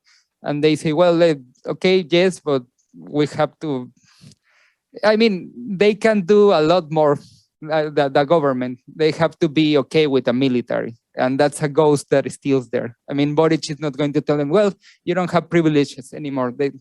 He's not going to do that, because the ghost of the possibility of a group, it's really strong. So you can't do some more about that. And it's really strong. But I mean, there's some wing. 2 weeks before, the new commander of the Army of Chile says, well, yes, we recognize we do horrible things. We did horrible things. He recognized that the Army of Chile was guilty of torture people. That's the first time that someone of the really high level says, yes, the Army of Chile tortured people of Chile. It was wrong. But a lot of people in this radical perception and feeling says, well, we don't buy that shit. There are militaries, and yes, you can apologize for that, but the damage is done, and we don't believe you, and we hate you, and we're never going to forgive. to forget and to forgive anything. So there's a really strong tension there. But I think the revolt put that thing on the table again about the military thing. But they have a lot of strength too, and that can be seen in La Araucanía, Gualmapu, where the Mapuche people lives in the south. There's a really strong problem of the state of emergency that all the governments since the transition has been a recurrency, has been imposing this state of emergency with a special military force in the Araucanía and Gualmapu against the Mapuche autonomy. And it's a really strong issue because this new government sent the minister there to talk with the Mapuches. The government of Boric was thinking, well, we are cool people, we are from the left, and then we can go to end this thing. And the first thing the Mapuches more radicalized, they shot against the committee of the government. They say, we don't want you here because you are the state. We don't care if you are left, right, we don't care. We don't want you here. We don't speak with you. And that's a really strong thing because the government now, this left government, social democrat government, is facing the thing about if maintain the state of emergency or if retire the state of emergency. No, so, and that's a really strong, because military and the people, the colonizers that are still there and the Mapuche and are fighting against the Mapuche and they're taking their lands and everything, are saying, no, we need more militaries because they are terrorists and they are burning our houses. And Mapuche says, no, this is our land, man. I mean, this is our, and I don't care what government. Yes. This parallels our situation in BC because we have a social democratic, albeit a right-wing social democratic government, NDP government, and it has insisted on having the RCMP enforce provincial court injunctions that allow pipeline companies, Coastal GasLink, to continue building pipelines against the wishes of the traditional leadership of the Wet'suwet'en peoples. And so this has disillusioned a lot of people. I mean, nobody was really that keen on this premier to begin with, but this really sealed it in terms of delegitimization of any kind of progressive credentials. I'd like to also invite Ricardo and Harsh into the discussion. Not to put you on the spot, but I'd like you to come in. Quick point though about in this sort of vein, because it also reminded me sort of the concerto, the progressive sort of alliance that concertus. I mean, I thought that this was also very reminiscent of, and correct me if I'm wrong, and maybe the discussions haven't gone in this direction, but there seemed to be quite a resonance with the Syriza experience in Greece, and how instructive that was in terms of the limitations of liberal democracy, right? This is a kind of constant theme for us, but it was so revealing when the finance minister of the German government at the time, Schäuble, said something to the effect that financial markets cannot be derailed by referendum votes. So there was a very strong vote of no to accepting the conditions attached to the tranches of bailout funds, and the European Commission, German government, basically overrode the people's will, showing very clear structural constraints to what can and what cannot be done by what was then a very progressive government. Syriza has since gone quite far to the right, it seems.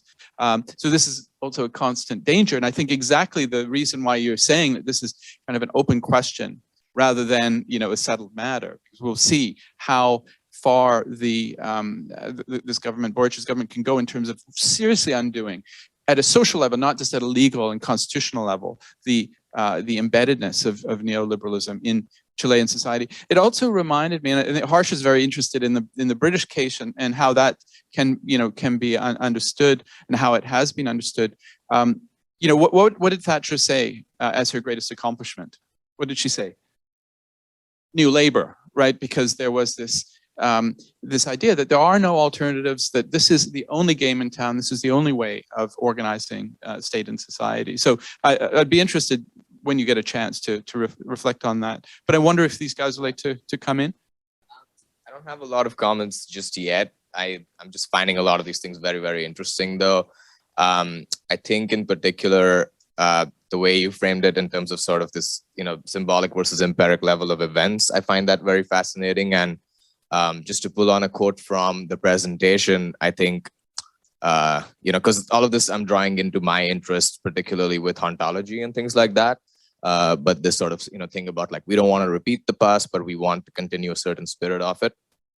At the same time, the other element of ontology that we discussed was also this kind of the way in which things are kind of brought in order to be conjured away, right? Like, for example, I believe the TRC in Canada is a huge example of that. Basically, it's almost in a way done so that we don't have to talk about it anymore and people can just kind of forget it. And at the same time, the liberals constantly keep using this rhetoric of, oh, we're for reconciliation, but not actually doing anything about it. All that does is whip up the reactionary frenzy, but not actually deliver on what is actually even supposed to happen. So in a way, it's serving the function of the right and of the reactionary side of things, and helping sort of capital reproduce itself in this way. The other thing I just also thought was interesting as well was this thing about these promises of like promises of slightly better conditions, like you were talking about, right? It's like a certain anticipation of some virtuality that was gone and was sort of unfulfilled. Those sort of promises have like a very strong impact and effect on it. I don't really have much else to add at the moment. I think I'm going to take a back seat right now and just absorb a few more things and come back with better comments. Yeah, thank you. I don't want to diverge or derange the talk, but I don't know. No, I was thinking into with what Daniel said, at the beginning. Why did it work so well in Chile, and we have talked a little bit about that, but I think that Roberto actually is suggesting the opposite, like it didn't end well, and maybe if we compare with other cases of 2019, it was a very complicated year, for Latin America, for South America, too, like with Bolivia, with Ecuador, and so on, So I don't know that for instance, Bolivia perhaps illustrates better this relationship with the army, the army and the states and so on, because in Bolivia we saw actually there was the police and then there were many different forces too related. We have the Cataristas, the very radical peasants, that were not even part of Evo's government, So I don't know, maybe that's another interesting relationship to talk about, But since we are talking about Chile. In Chile, it's interesting too that we are talking about carabineros, We're not talking about army, So the thing also too is why police has become in a way a sort of military, That's also something to talk about, And something that really I liked about Roberto's talk was the end, Sort of like this list of all the promises, if we want, of civil society, and of the state and so on, And it's going to be, there's going to be a book, there's going to be this, there's going to be that, etc. And I wonder what would Roberto and everyone else think if this, the list, that Roberto is mentioning, that's part of the. What this list, in a way shows that, in a way, certain ways to approach, let's say, the negative or to counter capitalism and so on and whatever, are exhausted, And meaningfully, all this list of things are related to ideas of social pact and hegemony, And they are sort of exhausted, Like we see this in this movement, And it has to do with what was said about the strategy, I don't know. I think that's a big question, does it always have to have a strategy? Because in the readings we see a very opposite position, from what Roberto offered, The readings are saying, no, we need a new social pact. And maybe the question is not about constitution, but constituency, certain way of building the commons. I don't know. And yeah. I just remembered the other factor, not to, of course, ever overplay it, But I think there's something to be said about the role of the US and the CIA when it comes to all of these things, right, in Latin America. And I think that there is, of course, something to be said about the sort of relative decline of the US hegemonic power that has occurred over the last many years. And particularly, I think, with regards to Chile, why, for example, Brazil went to the right and Chile didn't, I think it's because they tried really hard with Bolivia, with the OAS and saying that, no, the elections were wrong, blah, blah, all of this stuff. And, despite that, the Bolivian people showed them that they will have what they want, right? And so after they saw that, I think maybe it was too much to try it again too soon, in a way, right? And that could also be a little bit of a factor, not to ever overplay it, but. Now cultivating Venezuela. Oh, right.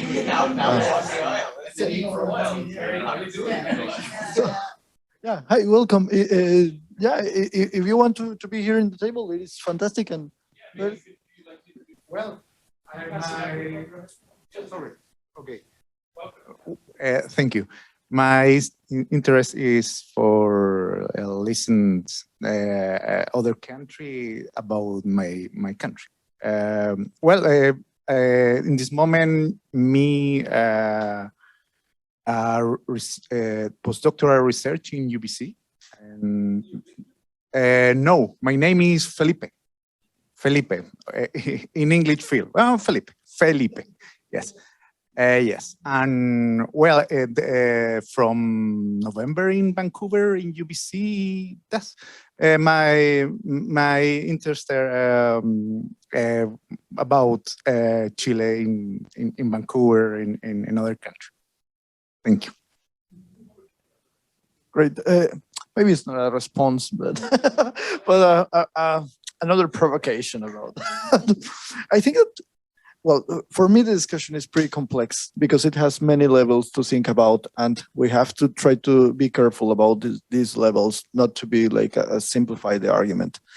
And the first thing that I want to think is what Ricardo just said about the question that you throw us. That is about the potential, the army and the military capabilities of all these countries, and how the left can be oppose or at least struggling against that. But I think that one thing that we are watching or we are experiencing on the left on government is not is that they are thinking that they're governed forever.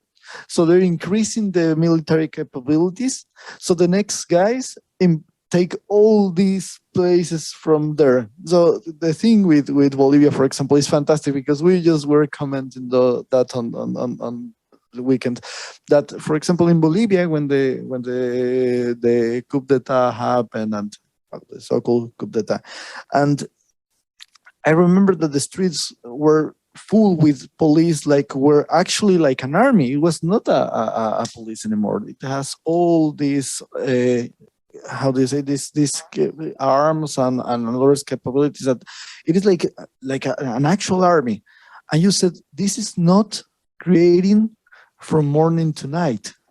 This has a lot of increasing during years and years with the politics of Evo Morales. So we have to think that maybe there is a strategy in the left, in the institutional left, that is terrible ground. Yeah, it is counterproductive, and it has to say something about, I don't know, the desires, or I don't know if the capabilities of the left to be something much more terrifying than the right, actually. So I be pretty careful about that. Yeah, and the second question that I would like to push forward a little is maybe that it is in an abstract level, in a biggest abstract level, but I think that it is kind of necessary to go to that place. That it is, what is the revolt against? That it was the first question that we put on the table. And at the beginning, we can see that in the revolt there is a lot of things that are creating in the rhythms and the struggles and the fights. In the surface, we can see the struggle for benefits. That's the surface. And that is an understanding of neoliberalism, and this neoliberalism, that it is only neoliberalism or capital neoliberalism that we were talking last talk. And in this image, we are saying, well, maybe Boric and all the progressive left is right in that sense. The thing is that even when they want to get into those positions and to have back, or back, because I don't think that in Latin America exists like in Europe or in North America, but to have like a welfare state and provide some benefits, it is not in their hands. Neoliberalism is not an option. It is something that is a necessity for capitalism to exist. So in that level, we have to push the question a little forward. And we have to think is first, capitalism and the relation, for example, with the army and with all this direct and personal domination, it is not necessarily the way in which capitalism reproduces its violence. I mean, it could be capitalism without a police, it could be capitalism without an army. And what we are going to see is that maybe in these governments, that actually in Mexico we have something similar, because Andrés Manuel López Obrador, that is the president now and is on the left, he was on the campaign all the time saying, we want hugs, not bullets. It was all the time his promises on campaign. Once he arrived on power, he declared legal and now is in the constitution, Mexican constitution, the National Guard, that it is actually a civil police, all with military commands, and it is all over the country now with the legal right to be on the street, and it is now the state of emergency is now the normalization of life. Yeah, it is. Yeah. So now it is bullets and hugs. No, it is not bullets and not hugs. And what we are seeing there is that even when these guys, for example, even if we have to ask ourselves, if the governments or if the struggles drives to an annihilation of the military, does it mean that the domination of our age is over? And if it's not, we think that maybe it's a perversive way to dominate without an abstract. And if the military is not necessary, maybe it's because there is something that could be worse. I obviously I am talking in a moment when I am not suffering the consequences of having a military on the street, but actually we have in Mexico, because we have a lot of violence there because of war on drugs and everything, and it is pretty hard on our life. So I don't wanna mean that I am saying that, well, it could be worse to have no military that have it, but the kind of domination, it could be too much like subtle that it is difficult to watch that. Yeah, so just a quick point, because this is something I did think of when you were speaking, Roberto, and you kind of referred implicitly to Weber's notion of state power is possessing a legitimate monopoly on the means of organized violence. And I think this is also loosening. And you saw this with the Second Gulf War, with the use of an increasingly privatized mercenary force on behalf of the United States. You're seeing an increasingly privatized police and security apparatus to defend these sort of gated communities. And so I also worry about this discussion about abolitionism in the United States. We need to just abolish the police. Well, you abolish also the very possibility of some kind of civilian control, I mean, which you referred to earlier, of the security apparatus, right? And that's a gamble, because you could then have an increasingly commodified form of security, of policing, and of military, with an array of new technologies just on the doorstep, right? That could be deployed against civilians, and this becomes extremely dangerous. And I don't think people have really thought this through when they're making these kinds of demands. So I think this is really crucial. So I was just thinking of that. Ian, and then Viviana, yeah, sure, of course. Yours is that when Menem defunded the militaries, it was a whole historic progress in which, in some way, what you were saying, the population was so much in fear that they didn't need the militaries anymore. It was a moment that, okay, they got to that point. Yeah, this is just a couple of quick comments in response to Rogelio's remarks. First one, the left is always much better at criticism than they are at politics. And the one thing that that has to be dealt with, I think, in any future left-oriented politics is its pathological reliance on the state as a supposed resolver of problems. And yes, I have yet to see a left-wing government that hasn't increased the power of the state in a way that they usually pass on to somebody else afterwards. Or if they don't, like in communist countries, it's worse again. So yeah, that's a real problem. And the only solution I see is to orient socialist theory around cooperatives. And that is an argument that's recently happened and been lost in Venezuela. So, but it had probably the biggest chance, I think, of winning there than anywhere I know of. So this is a big issue, just to mention it and not try and resolve it. Just one other quick thing about the question of why the revolt. This doesn't explain why, but I think we should think in this context of Ernesto Laclau's use of the Lacanian conception of the imaginary to deal with this. The particular example is that he uses it, and I think a fantastic way, is to discuss Rosa Luxemburg's notion of the general strike. The general strike is always postponed. It never actually happens. It never actually appears.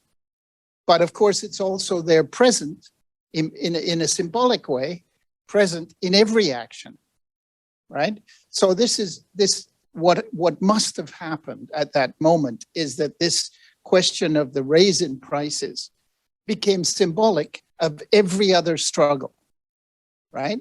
Now, how and why that happened, that takes a lot of detailed work to sort that out. But something like that happened, and it does happen in these kinds of political moments, which nobody knows why it's going to be that, rate hikes at one point in time, or water in Bolivia, why is it this thing now? Very, very hard to explain, and probably can only be explained afterward. But this is what happens, and it's fascinating, just fascinating. Daniel, thanks for your patience. Oh, no, that's no problem at all. I have a few points I'd like to make. They've been piling up, but I'm going to try to end up keeping the conversation going as I take it. The first one refers back to a comment by Samir that I believe was, again, correct in pointing out how in Brazil, our relationship with the past, especially with the dictatorship, is far, far, far from ideal. One interesting aspect I'd like to bring out on this subject is that in the beginning, I believe, of 2012, a commission was established in Brazil. It was called the Truth Commission, National Truth Commission, which was supposed to go investigate the real crimes of the dictatorship to find to actually, as the name proposes, to discover the truth of what happened historically in our country. And the interesting thing about that is that I've recently heard about a presentation of a research project of a woman in France. I don't remember well, but she was investigating the military in Brazil, and she showed how this commission had an effect inside the military, which was directly related with the rise of Bolsonaro as a reaction against this commission. So we can see clearly here how this symbolic element is deeply intertwined with objective actions and political actions. Truth is political in this way. To tell the truth about what happened in Brazil changes objectively the conditions of our political sphere. So that's one of the points. The next one is, I've mentioned in my first comment that I saw Chile's movement as a success. And I was mostly comparing it with the Brazilian case. And this is interesting to see because it raises the question, what is actually to be successful in a movement like this? How can we declare it successful? Does it have an end that we can say, so now we're over and it's successful? And I pointed its success because the recent decade for us here has been almost pedagogic, as we've learned through a hard way how politics can go deeply and rapidly. It can change pace and surprises us all. The movements in Brazil in 2013, it changed its aspect quite quickly. It took a matter of weeks for us to see banners with dictatorship, defending the military dictatorship. It was very early that we saw people burning parties' flags because they did not want parties. They wanted the Brazilian flag in its place. So it was very, very quick, the movement of undermining the proposition of real objective change. So in a matter for us to see that Chile was able to pass a constitution, to go and to, at this moment, elect a president that might not be actually the representative of this movement, but even still keep its flame alive. For me, it's a process that's been, although with a few step backs, successful in a sort of way. And just, you want to say something, Samir? Oh no, finish your points, and then I did want to say something. Okay, so my last point is then, I believe Roberto posed a great question right now, which is, what is the revolt against? And afterwards, he discussed how coercion might work beyond the military, beyond this proper objective means of coercion. And I believe here the first generation of Frankfurt School might be very, very interesting for us. As, for an example, Horkheimer's concept of authoritarianism, that works subjectively. Subjectivity can be a means of coercion, and liberal democracy in itself might not actually need the army to go and realize acts of violence against people for them to subject let us say to work towards the maintaining of a state of affairs. So I think this is a very interesting question. And the other question it raises is that what is the role of us critical thinkers in a moment like this? As Ian mentioned, the left is better at criticizing than actually doing politics. So it is another discussion that is quite interesting. If we wish to critically inquire into capitalism and its relations, its power relations, its economical relations, what is the role of the intellectual, the critical thinker into bringing up this question, what are we revolting against? Because there's this present objective fuel of something needs to be changed, and there's the question, what are we revolting against? So it's another point that I believe is very, very, very interesting. So that is it. I'm over. Thank you. Thanks very much, Daniel. And before I turn it over to Roberto and Rogelio, I just want to see if we can extend this discussion a little bit to, I mean, we've had recently in this country, and it's still kind of an ongoing thing, this sort of truckers convoy, which is terribly named because the truckers are not leading it, and it's not for specifically working class demands. It has to do with this sort of, pseudo demand of freedom, which isn't really defined other than ultimately the freedom of private property and the freedom of capital, which is a way of, in a sense, identifying with the aggressor. Because these people, I mean, some of them are owner-operators, they've got, $150,000 rigs and so on, but they are not really the beneficiaries of this order, but somehow see themselves to be, right? And identify it, and identify with it, to the point where they're actually putting their lives at risk in terms of, challenging public health orders and so on. They also are reminiscent of the so-called yellow vests, right? We had a version of that formation here in Canada, but of course it was in France. I mean, I was in France in 2018 in Paris, and you see that these are very spirited demonstrations that are anti-statist, and it seemed at one point that they could have gone in any number of directions, right? And it seems that could have also been the case with the truckers' protest, so-called, that this is the moment really of, I mean, this is where Leclerc can also be quite illuminating in terms of saying, well, what comprises these struggles and these movements are struggles for different forms of articulation of different sets of demands, against different forms of antagonistic frontiers and so on. And I think that might lead to some clarification of, what is the revolt about? I mean, that becomes a matter of politics. To some extent, the critical intellectual would be the one to say, well, let's clarify what is going on.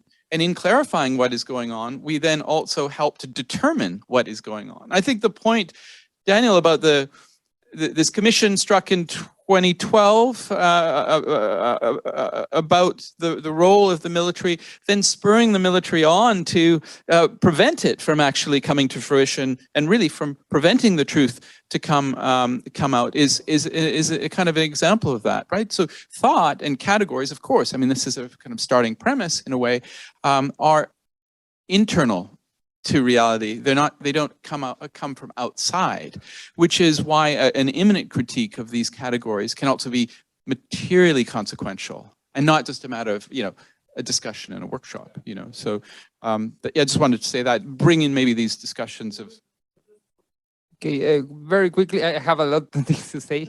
I mean, not an expert at all. I mean, I think it's really interesting the things that it has been said here, and we are really happy about this. I think there's a really interesting discussion.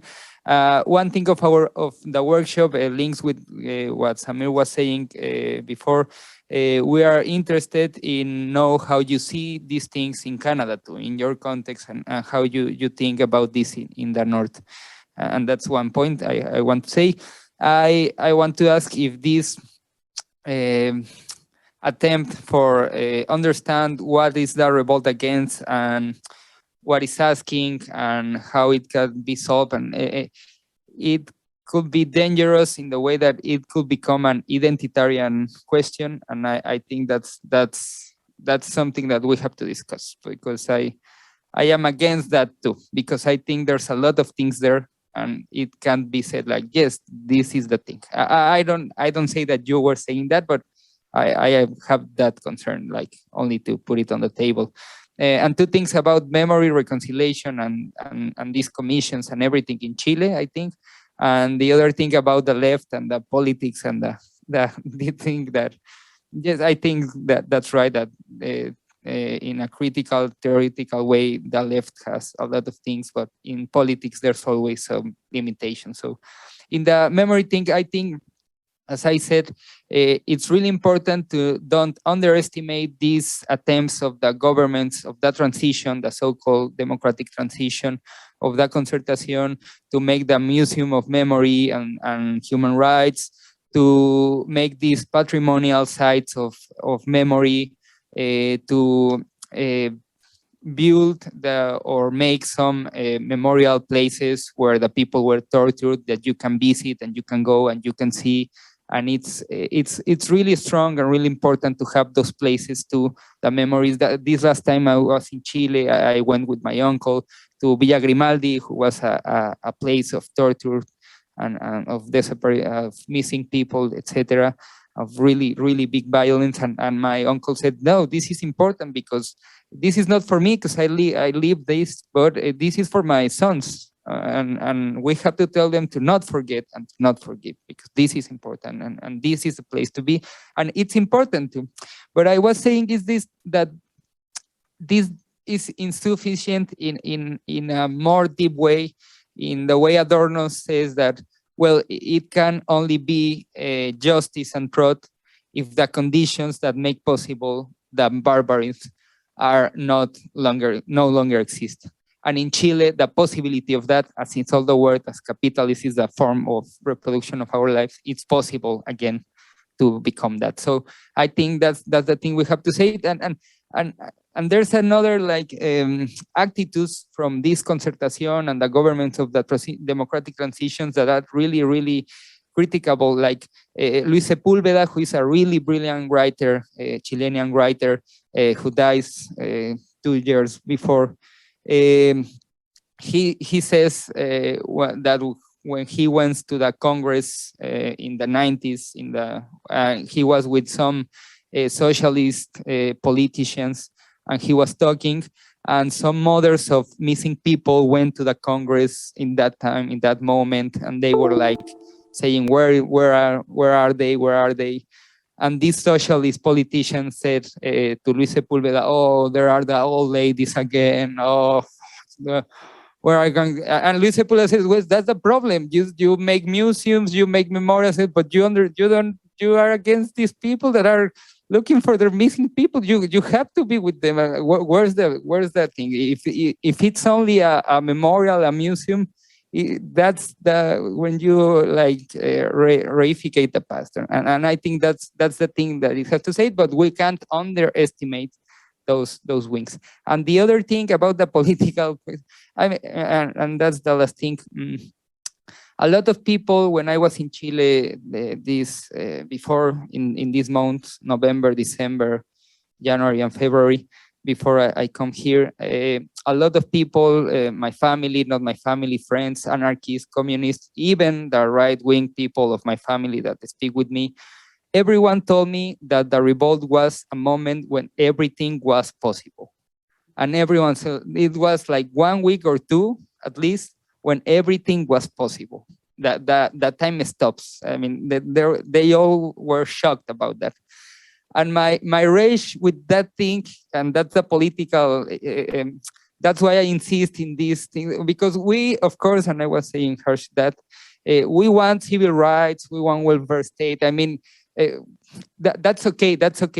But my rage and my question, political question to the left, and with Samir, we were been talking about where's the left, is that why in these moments when everything is possible, the left is so bad organized. It's so bad. It has so little creativity. And why we always become the same? Why we always end in Boric and the convention? Why we always end with that?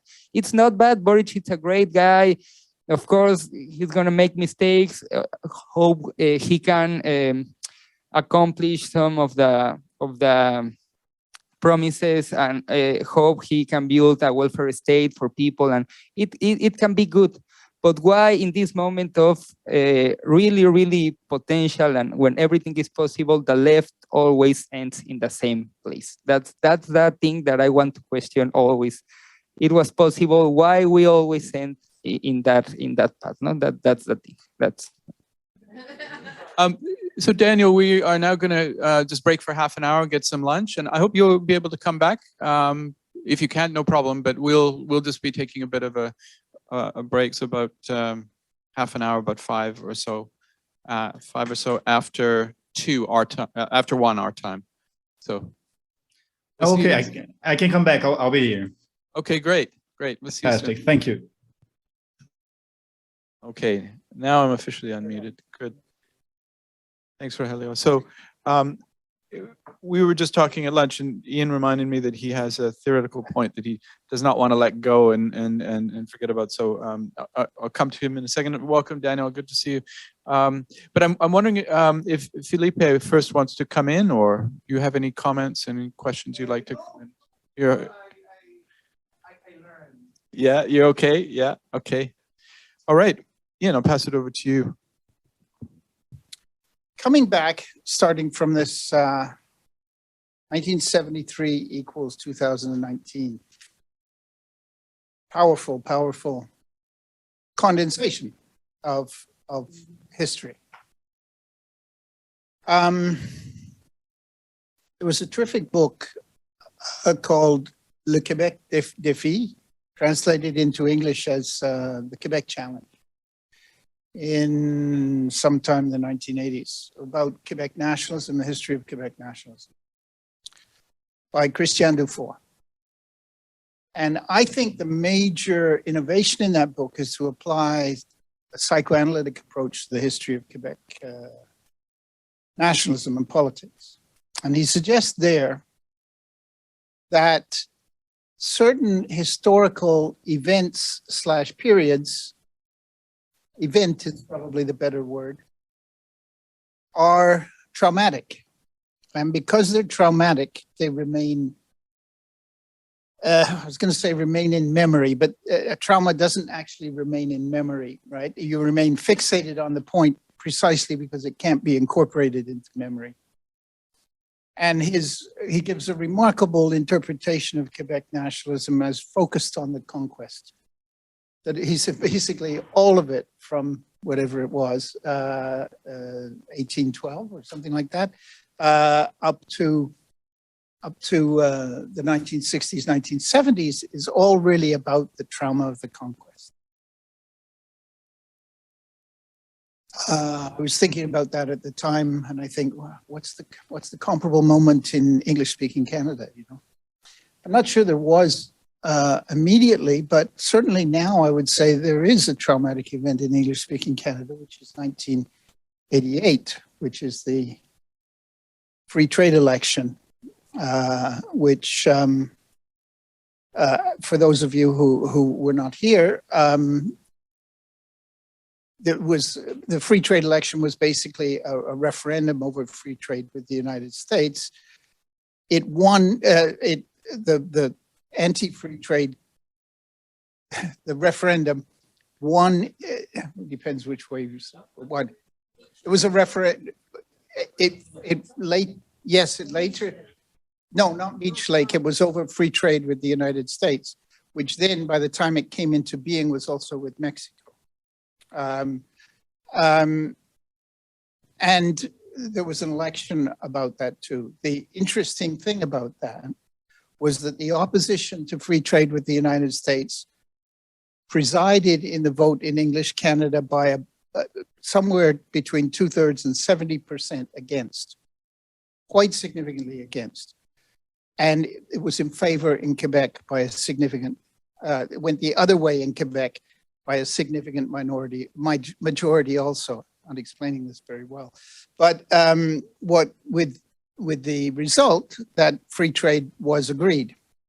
And that has become a trauma, I think, in English Canada ever since, the increased incorporation into the United States and their sphere economically, which now it's very hard to do anything about.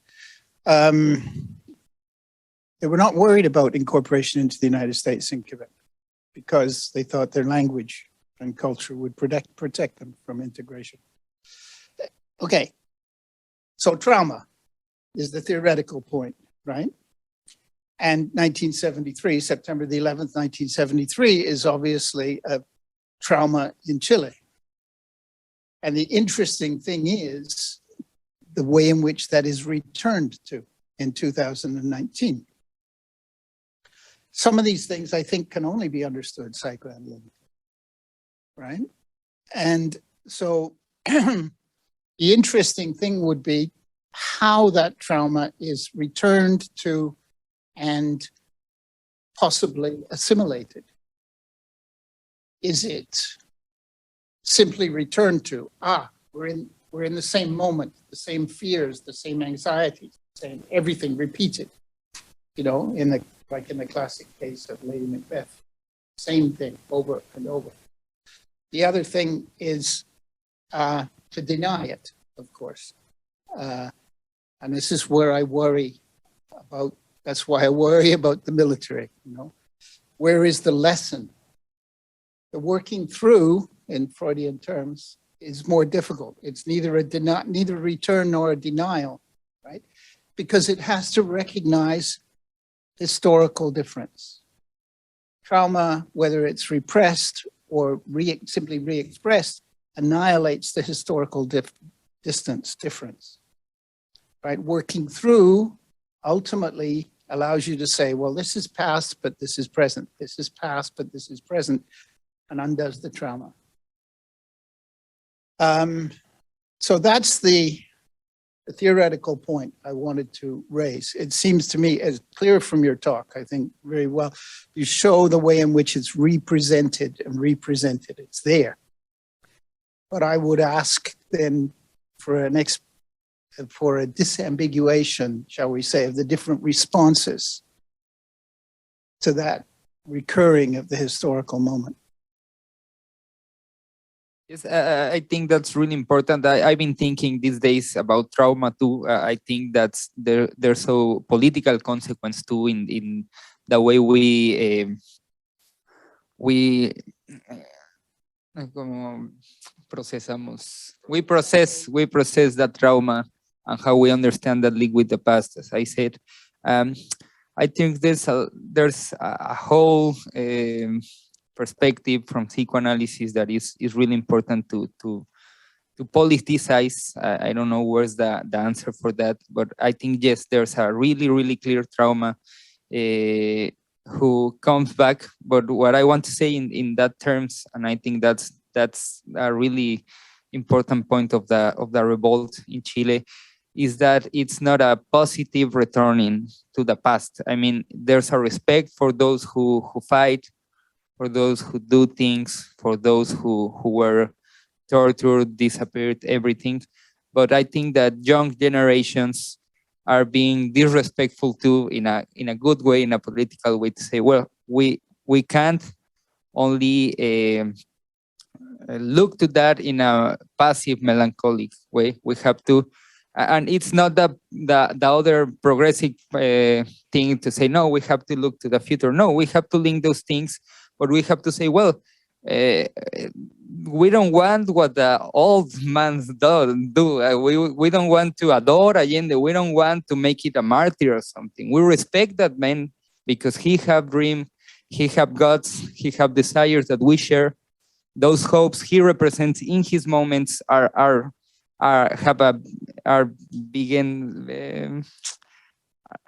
actuality, have the strength of in the present to critique the present. But we have to actualize that, and we have to understand that fight in other ways. And young people says too, we understand the trauma of our parents, of our grandfathers, but we deal with that trauma in other ways because we live other process and other moments, and we respect that trauma. It's not that posture to say, no, that's not important. No, they say it's important.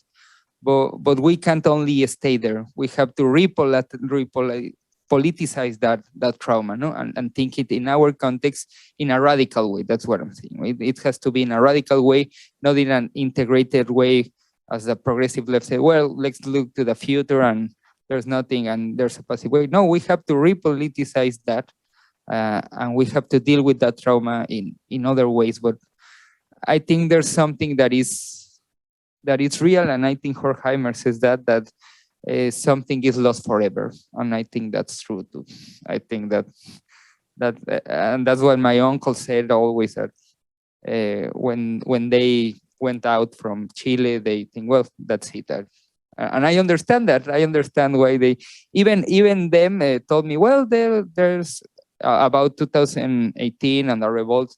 They told me, well, it's okay, but I don't care anymore. I mean, my dreams were dead far away since 1973. I have to go away from my country, and it's okay. The young people is fighting, but they are really despoliticized in that way. They are like, well, and that trauma is always returning in some sense. I think that. Thanks very much. Great question, and I really like your answer, Roberto. And I think one could also build on that by drawing upon a notion of my own, one of my own teachers, one of my former teachers, Christian Lenhardt, who did the first translation of aesthetic theory, Adorno's aesthetic theory. And he didn't write too much of his own work, but what he did write was really quite important and consequential. He wrote a text that was published in Telos, I think in the early 80s, called Anamnestic Solidarity, the Proletariat and its Manes. And what he argues is he takes up this Benjaminian idea that the revolution is nourished less by an image of liberated grandchildren and much more so by the idea, by the memory of enslaved ancestors. And I think that this is a really crucial way maybe to think about how trauma can be worked through politically, not just in a psychoanalytic sense, but some notion of solidarity So I think you also captured it in your quote of Benjamin. So we don't want the restoration of the past, but we want to, in a sense, recover some of the hopes that were failed of the past, that in a way live on. I think this relates also to Harsha's interest in sort of being haunted by the specter of of the possibility of a liberated world or liberated future, which was Marcuse. And I think these are really key moments. I also was thinking, and this is in the psychoanalytic vein, this is a bit free associative, but I think this is what these workshops can be for as well. I had this this image as well of in 1989 in the so-called Velvet Revolution in the then Czechoslovakia. There was not only an invocation, but there was the appearance of Alexander Dubček, right? Socialism with a human face. They're, sort of addressing the masses as if this could be a redemption of the hope of some different kind of socialism. He was there, he greeted the audience, he greeted the crowd, and then he left. And that was so interesting, right? That it was this sort of flashing up of a moment that then disappeared. And that was completely then taken off the table. So he, in a sense, had to come back to not inaugurate the possibility of that moment being reinvigorated or invoked in this way, but completely being put to one side. And I think that's especially important today when we look at what's going on in the Ukraine, right? Because what happens? Czechoslovakia now, Czech Republic, Poland, all these former Soviet bloc states are fully part of NATO. We also maybe forget a little bit, and aided and abetted by the mainstream media, that upon coming to power at the beginning of the new millennium, Putin wanted Russia to be part of NATO and the EU, right? So this is really quite fascinating. But I think this moment of a possibility of a return to something that maybe socialism should have been. I mean, the idea of socialism with a human face is a completely redundant expression, right? Socialism is inherently, right? It's categorically about a certain kind of humanism.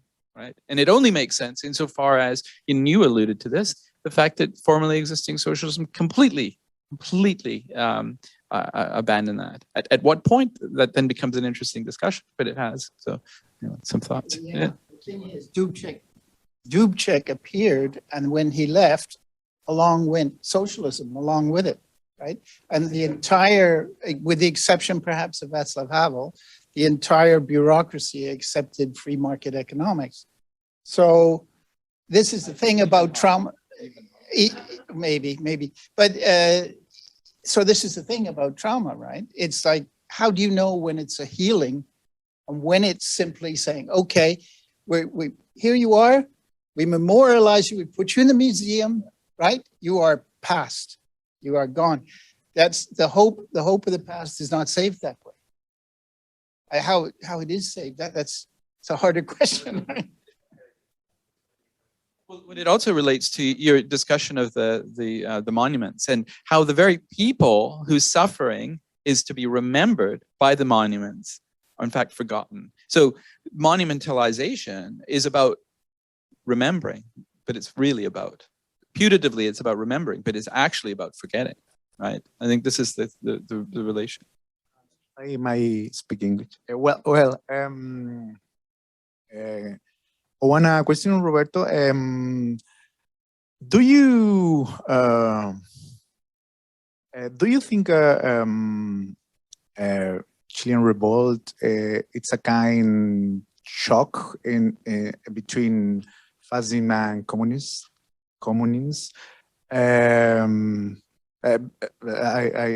The question because Chilean citizen now belong speech anti-establishment, anti-traditional policing. Then fascism and communism no part in this new new Chile could be? Perdón, rápido, quickly, sorry. One thing about this, I think that's the really main question you were saying about this past, present, the trauma, everything. I only want to say, I mean, you can see that it's important to when the revolt goes with this figure of Pizarro, who is the colonizer of Chile, and a lot of people in the South make collapse the statue. You see the importance too of the monuments and the symbolic way. And I think it's important. In the revolt emerged some really important symbolism. There's this dog that is the black dog who kills policeman, El Negro Matapacos.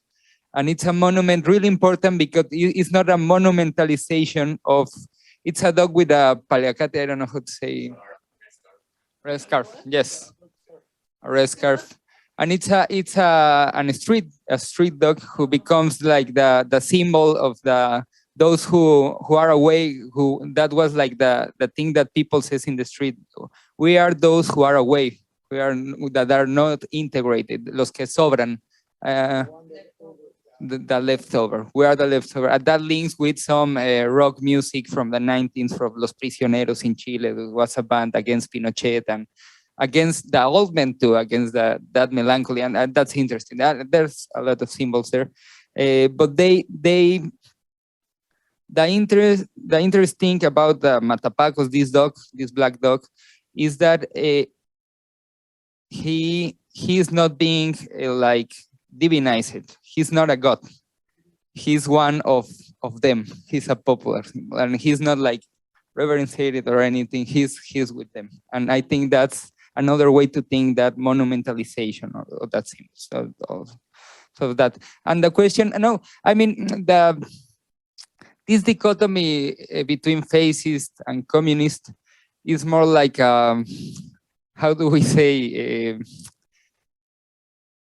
No sarcastic. Yes, it's like no, it's not sarcastic. It's not a sarcastic way at all. I mean, it's like said in Chile, there's a lot of anachronic speeches that become that. I mean, you're a fascist and you're a communist, and there's not a lot of reflection there. That's what I'm saying. I think in Chile, obviously I hate Pinochet and all the military, I want to say that, but I think in Chile, a lot of people say always in every way that every right-wing thing it's fascist. You're a facho, you're a fascist, fascist.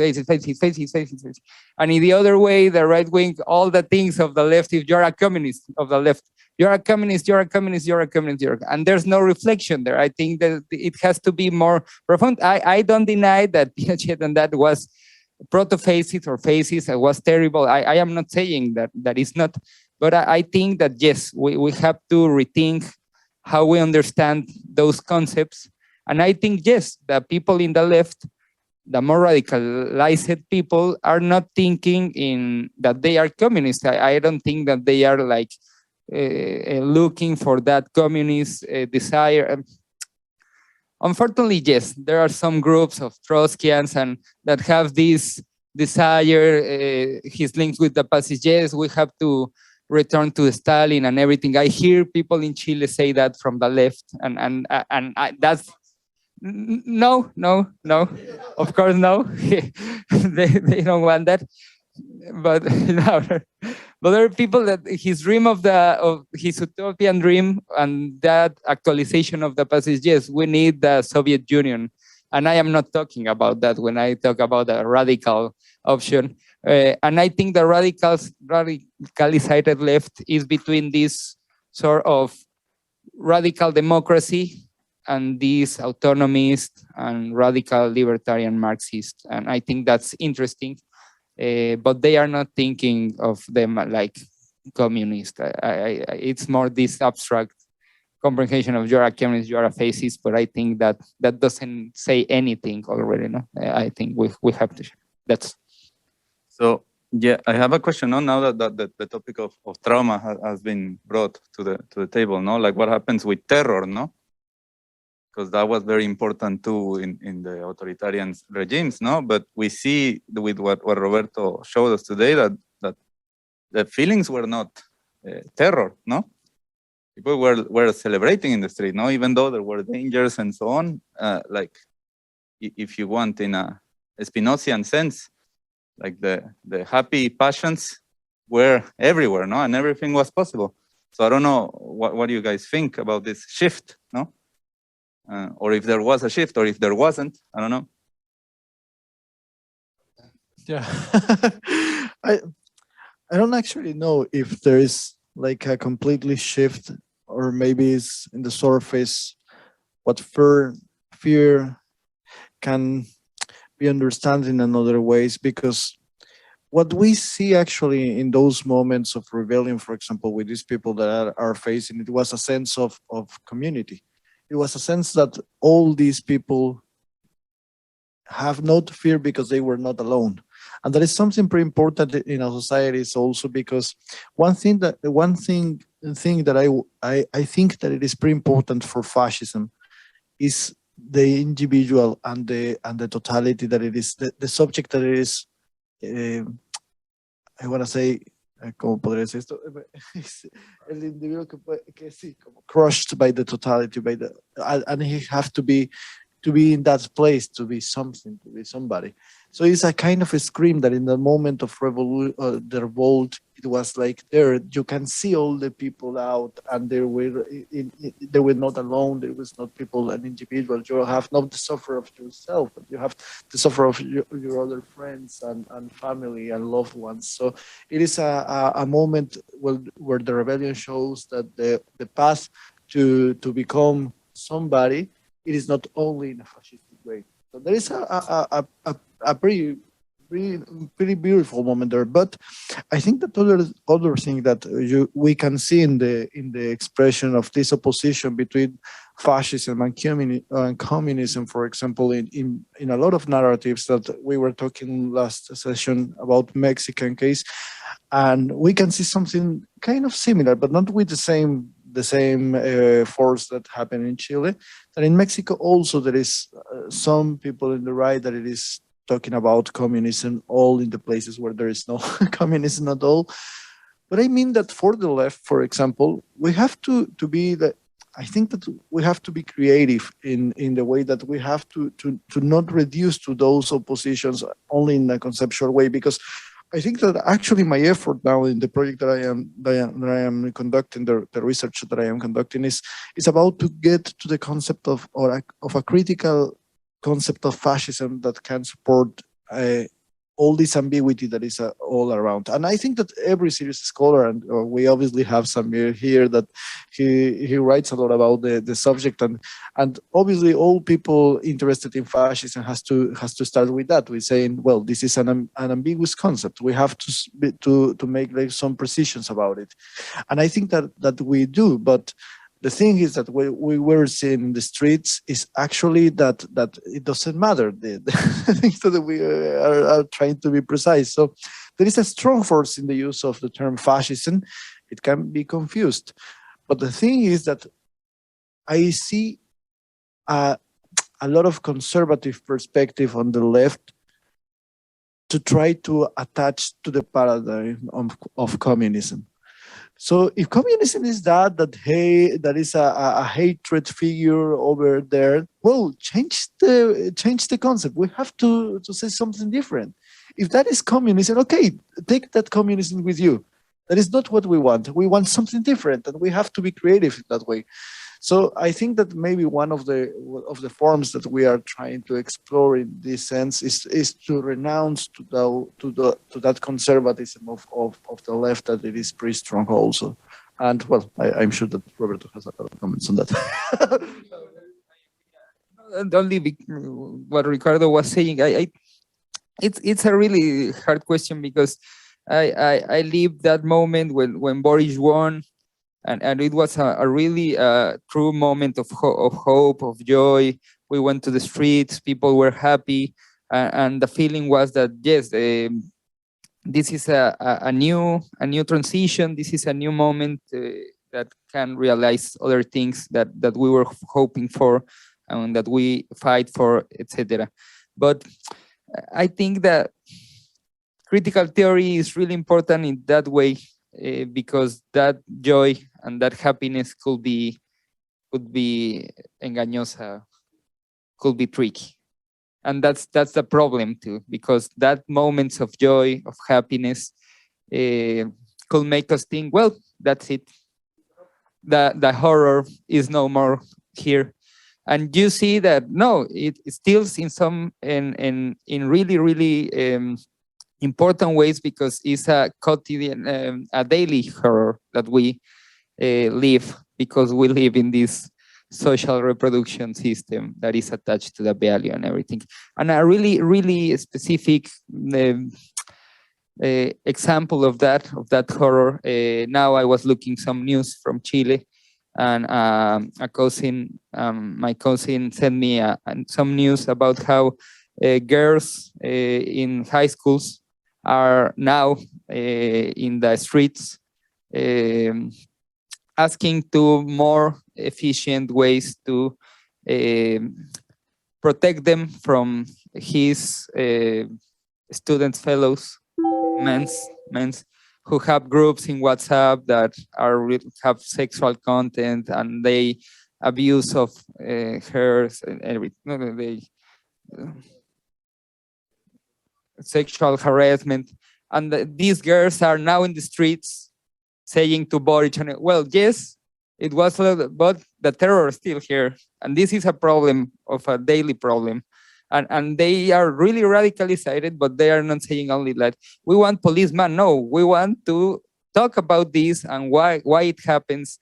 And I think that is the really important subjectivity that we can see there, that is saying, Boric, we need to still criticize you and criticize these things, not only because we hate you or something, because it is still some problems that you're not going to solve only by one public policy or something, because we have to make it some, yes. And I think that's important. And that joy of that day in December when Boric win could be tricky, because it could lead us to the passivity, or a passive way. And I think in Mexico happens a lot when Andrés Manuel López Obrador wins. I have teacher that said, well, critical thinking it's over because the hope wins. We have a left, so we don't have to talk about critique, we have to talk about political philosophy in positive ways, because the critical thinking is over because the good ones won. And that's terrible, that's terrible. It's very, very interesting discussion. I mean, there's so many things that are going through my head. But one thing that I wanted to come back to and try to, in a sense, relate this to the kind of relation between subject and object. This is a starting point really for critical theory. And I thought that there were elements of what you were saying that seemed to move in the opposite direction in terms of this metaphor of the social dynamics being like a river, and then norms being sort of like the banks, hedging it in. And I'm wondering if that is a sufficiently dialectical formulation insofar as the question arises as to whether or not normativity isn't also within those social dynamics, right? And maybe that might lead then to some understanding of the very small, but I think significant glimmers of hope from our perspective, insofar as our shared perspective, one could say, is that what would really needs to come into view is some notion of totality, and therefore a critique of the value form. So we can have distribution, we can look at the realm of circulation, we can look at this sort of populist opposition between the people and the elites and so on, but we're not getting to the heart of the issue, right? And I think maybe it becomes consequential, especially in the Brazilian case, as we've just discussed it, insofar as if you simply have a project of redistribution without a transformation of subjectivity, then perhaps you're actually heading down exactly the wrong road, right? And the road that leads us to Bolsonaro and a kind of quasi-dictatorship.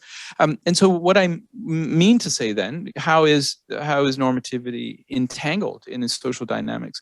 It's entangled insofar as part and parcel of the very abstract nature of capitalism is a certain normative understanding of free exchange, right? So we have the free exchange between the owner of money and the owner of labor, right? And it is this normative dimension that is actually internal to the mystified logic of capital. But it's also the place where one goes for an immanent critique, to then show the way in which, in fact, this is an unequal exchange based upon the ownership or non-ownership of the means of production. So there is, in a sense, that opening for transformation there. This is key to Marx's critique, but at a very prosaic level, as the readings, as one of the readings points out, one of the interesting things about the transit strike and then the government's response, which was just to close everything down, is that people actually had now to decommodify transportation. And so there was ride sharing without Uber, right? Real sharing, right? A kind of sharing economy based on need, right? And on use. And so you could say, well, yeah, but that's just, that's not very, there's no big deal, right? It was just maybe for a moment. It lasted until the transit system was open again, and that was it. But this is precisely, I think, a kind of opening, and this becomes an open question about then how could such a moment be seized upon, and these forms of relations, these are new configured relations, serve as a model for something more, right? And serve as a basis for certain kinds of demands that would go in the direction of challenging the law of value, challenging the power of money, and so on.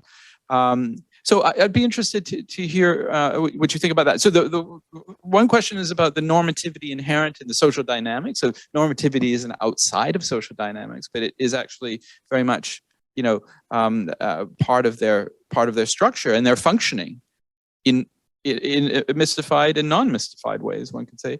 And then if we take that to be the case, then that maybe opens up a field of different kinds of possibilities, right? Where immanent critique is possible. Immanent critique is then, related to certain kinds of political praxes, So, well, I didn't read the question because I think social science and humanities is most important for better understanding this process, social or human process. For this and only this meeting and reflection, conversation between professors or research. Also unlearn with other people in general, get better understanding for reality finally.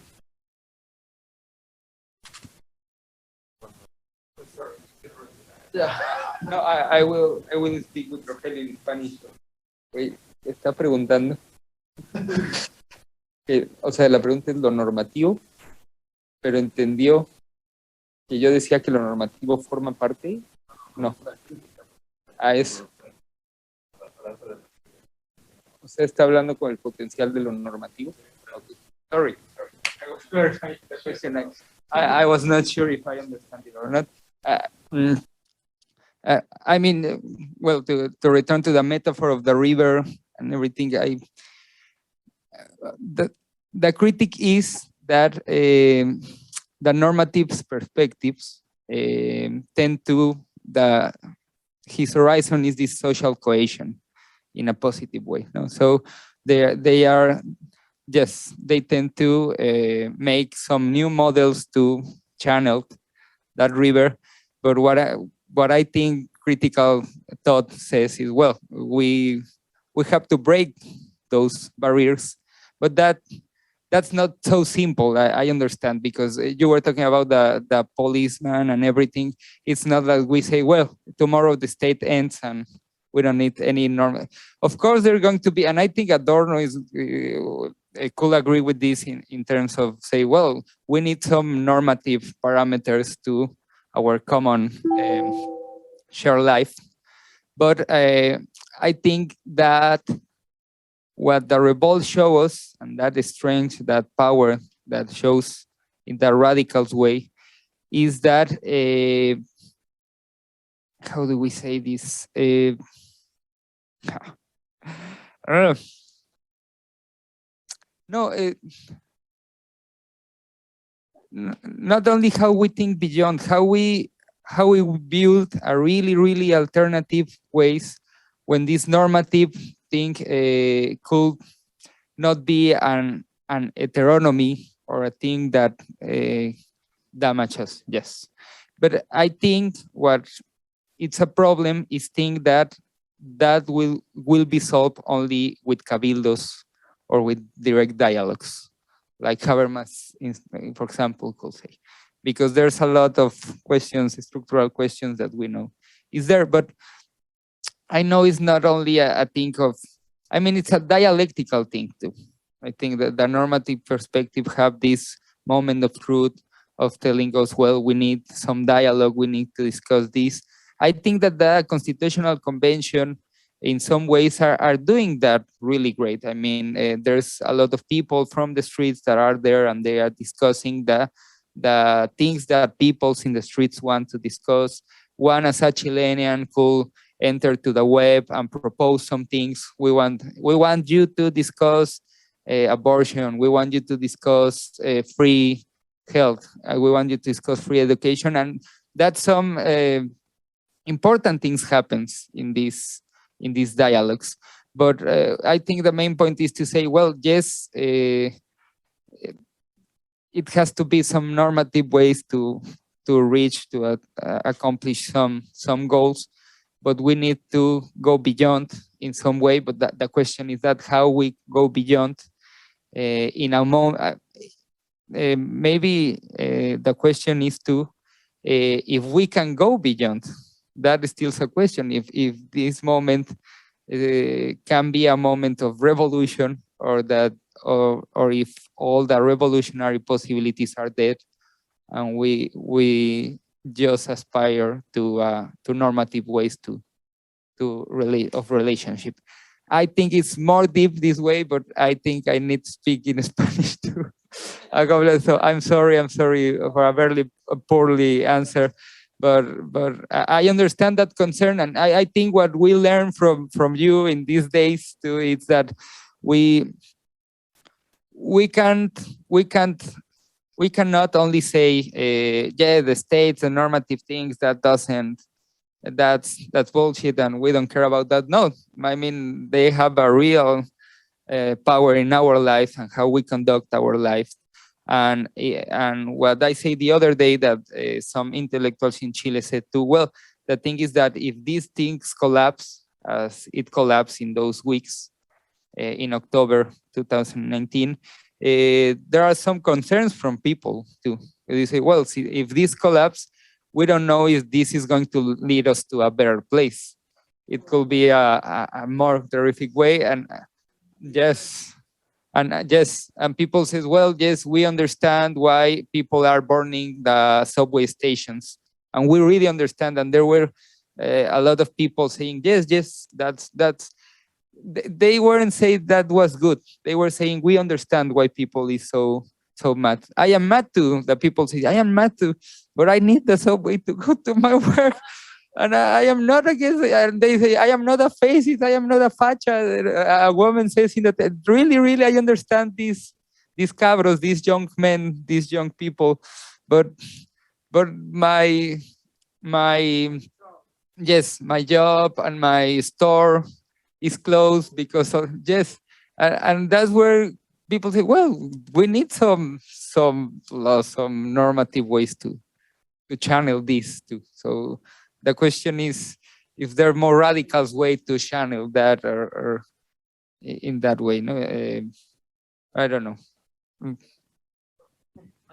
No, I think that maybe it's because it is kind of time to finish because we are kind of born out now with the language and everything.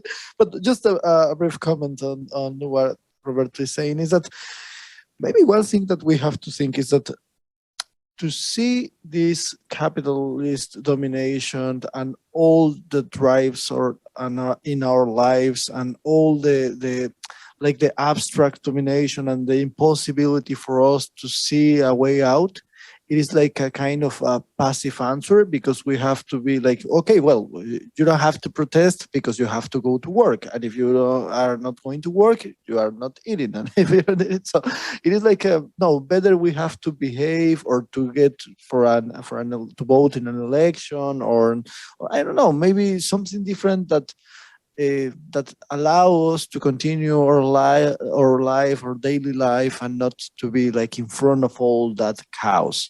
But the thing is that chaos is coming anyway. So we were just talking about in the break that climate change, for example, it is a pretty good example of what is coming. So we have to think that maybe that position that it can be passive, but the other way to think that, well, as we can't understand the complexity of the domination, so we are only thinking and maybe that is not coming anything, so it is the same passive as the other way. And this is the critique for critical theory, for example, that they were passive, but I don't think so. I think that maybe in thinking there is the possibility to really try to challenge our questions, to really try to look for another kind of answers. And we are in that situation where we have to think, maybe this is a moment to think sharply, to think fast, but to think now. And I don't know if the answers could be tomorrow, but this feeling, and this is something that Roberto and I, we were talking like a lot these last weeks, that this feeling of that we can do anything about the things that are happening in the world is not something that we have to feel like just a passive reliability. I want to say with this situation. But it has to be an anger in that. It has to provoke something that, well, why can't we change this? And I think that the question is only passive if we close the page. And obviously, there is people in the world that could have the benefit of being passive about this. But I don't think that there is too much time for those people that the horror reached them. So I think that maybe this is a question that it is crossing our life actually, and I think that this is something that women struggle put on the table. For example, that a lot of girls, a lot of women are saying, we are doing this because our life is in risk. It is not just something that Black Lives Matter. I think that it is kind of the same. If you are seeing that a policeman is killing you, there is no other option. But I think that the passive situation, the conformity, the illusion of the welfare state that now is vanishing, maybe provokes another kind of thinking. And I think that the passiveness until now, it has to drive us to another place. So I don't know, maybe we don't have the answers, but we think that it's pretty important to have the questions. I want to thank you both, Rogelio, and especially Roberto. This is a great presentation this morning. Daniel, thank you very much for being with us, and I hope you'll join next Thursday and the Thursday after that. There'll be 2 more sessions. Next week's session is 4 hours, and then the final one will be about the Institute in Puebla, and that'll be a couple of hours. So we'll see you then, and I will return your comments shortly, or respond to your comments shortly. So thanks again, and thank you all for coming. Really nice to see you here for the first time, Felipe, and yeah, Ricardo, Harsh, Viviana, Ian. We'll see you next time. Thanks.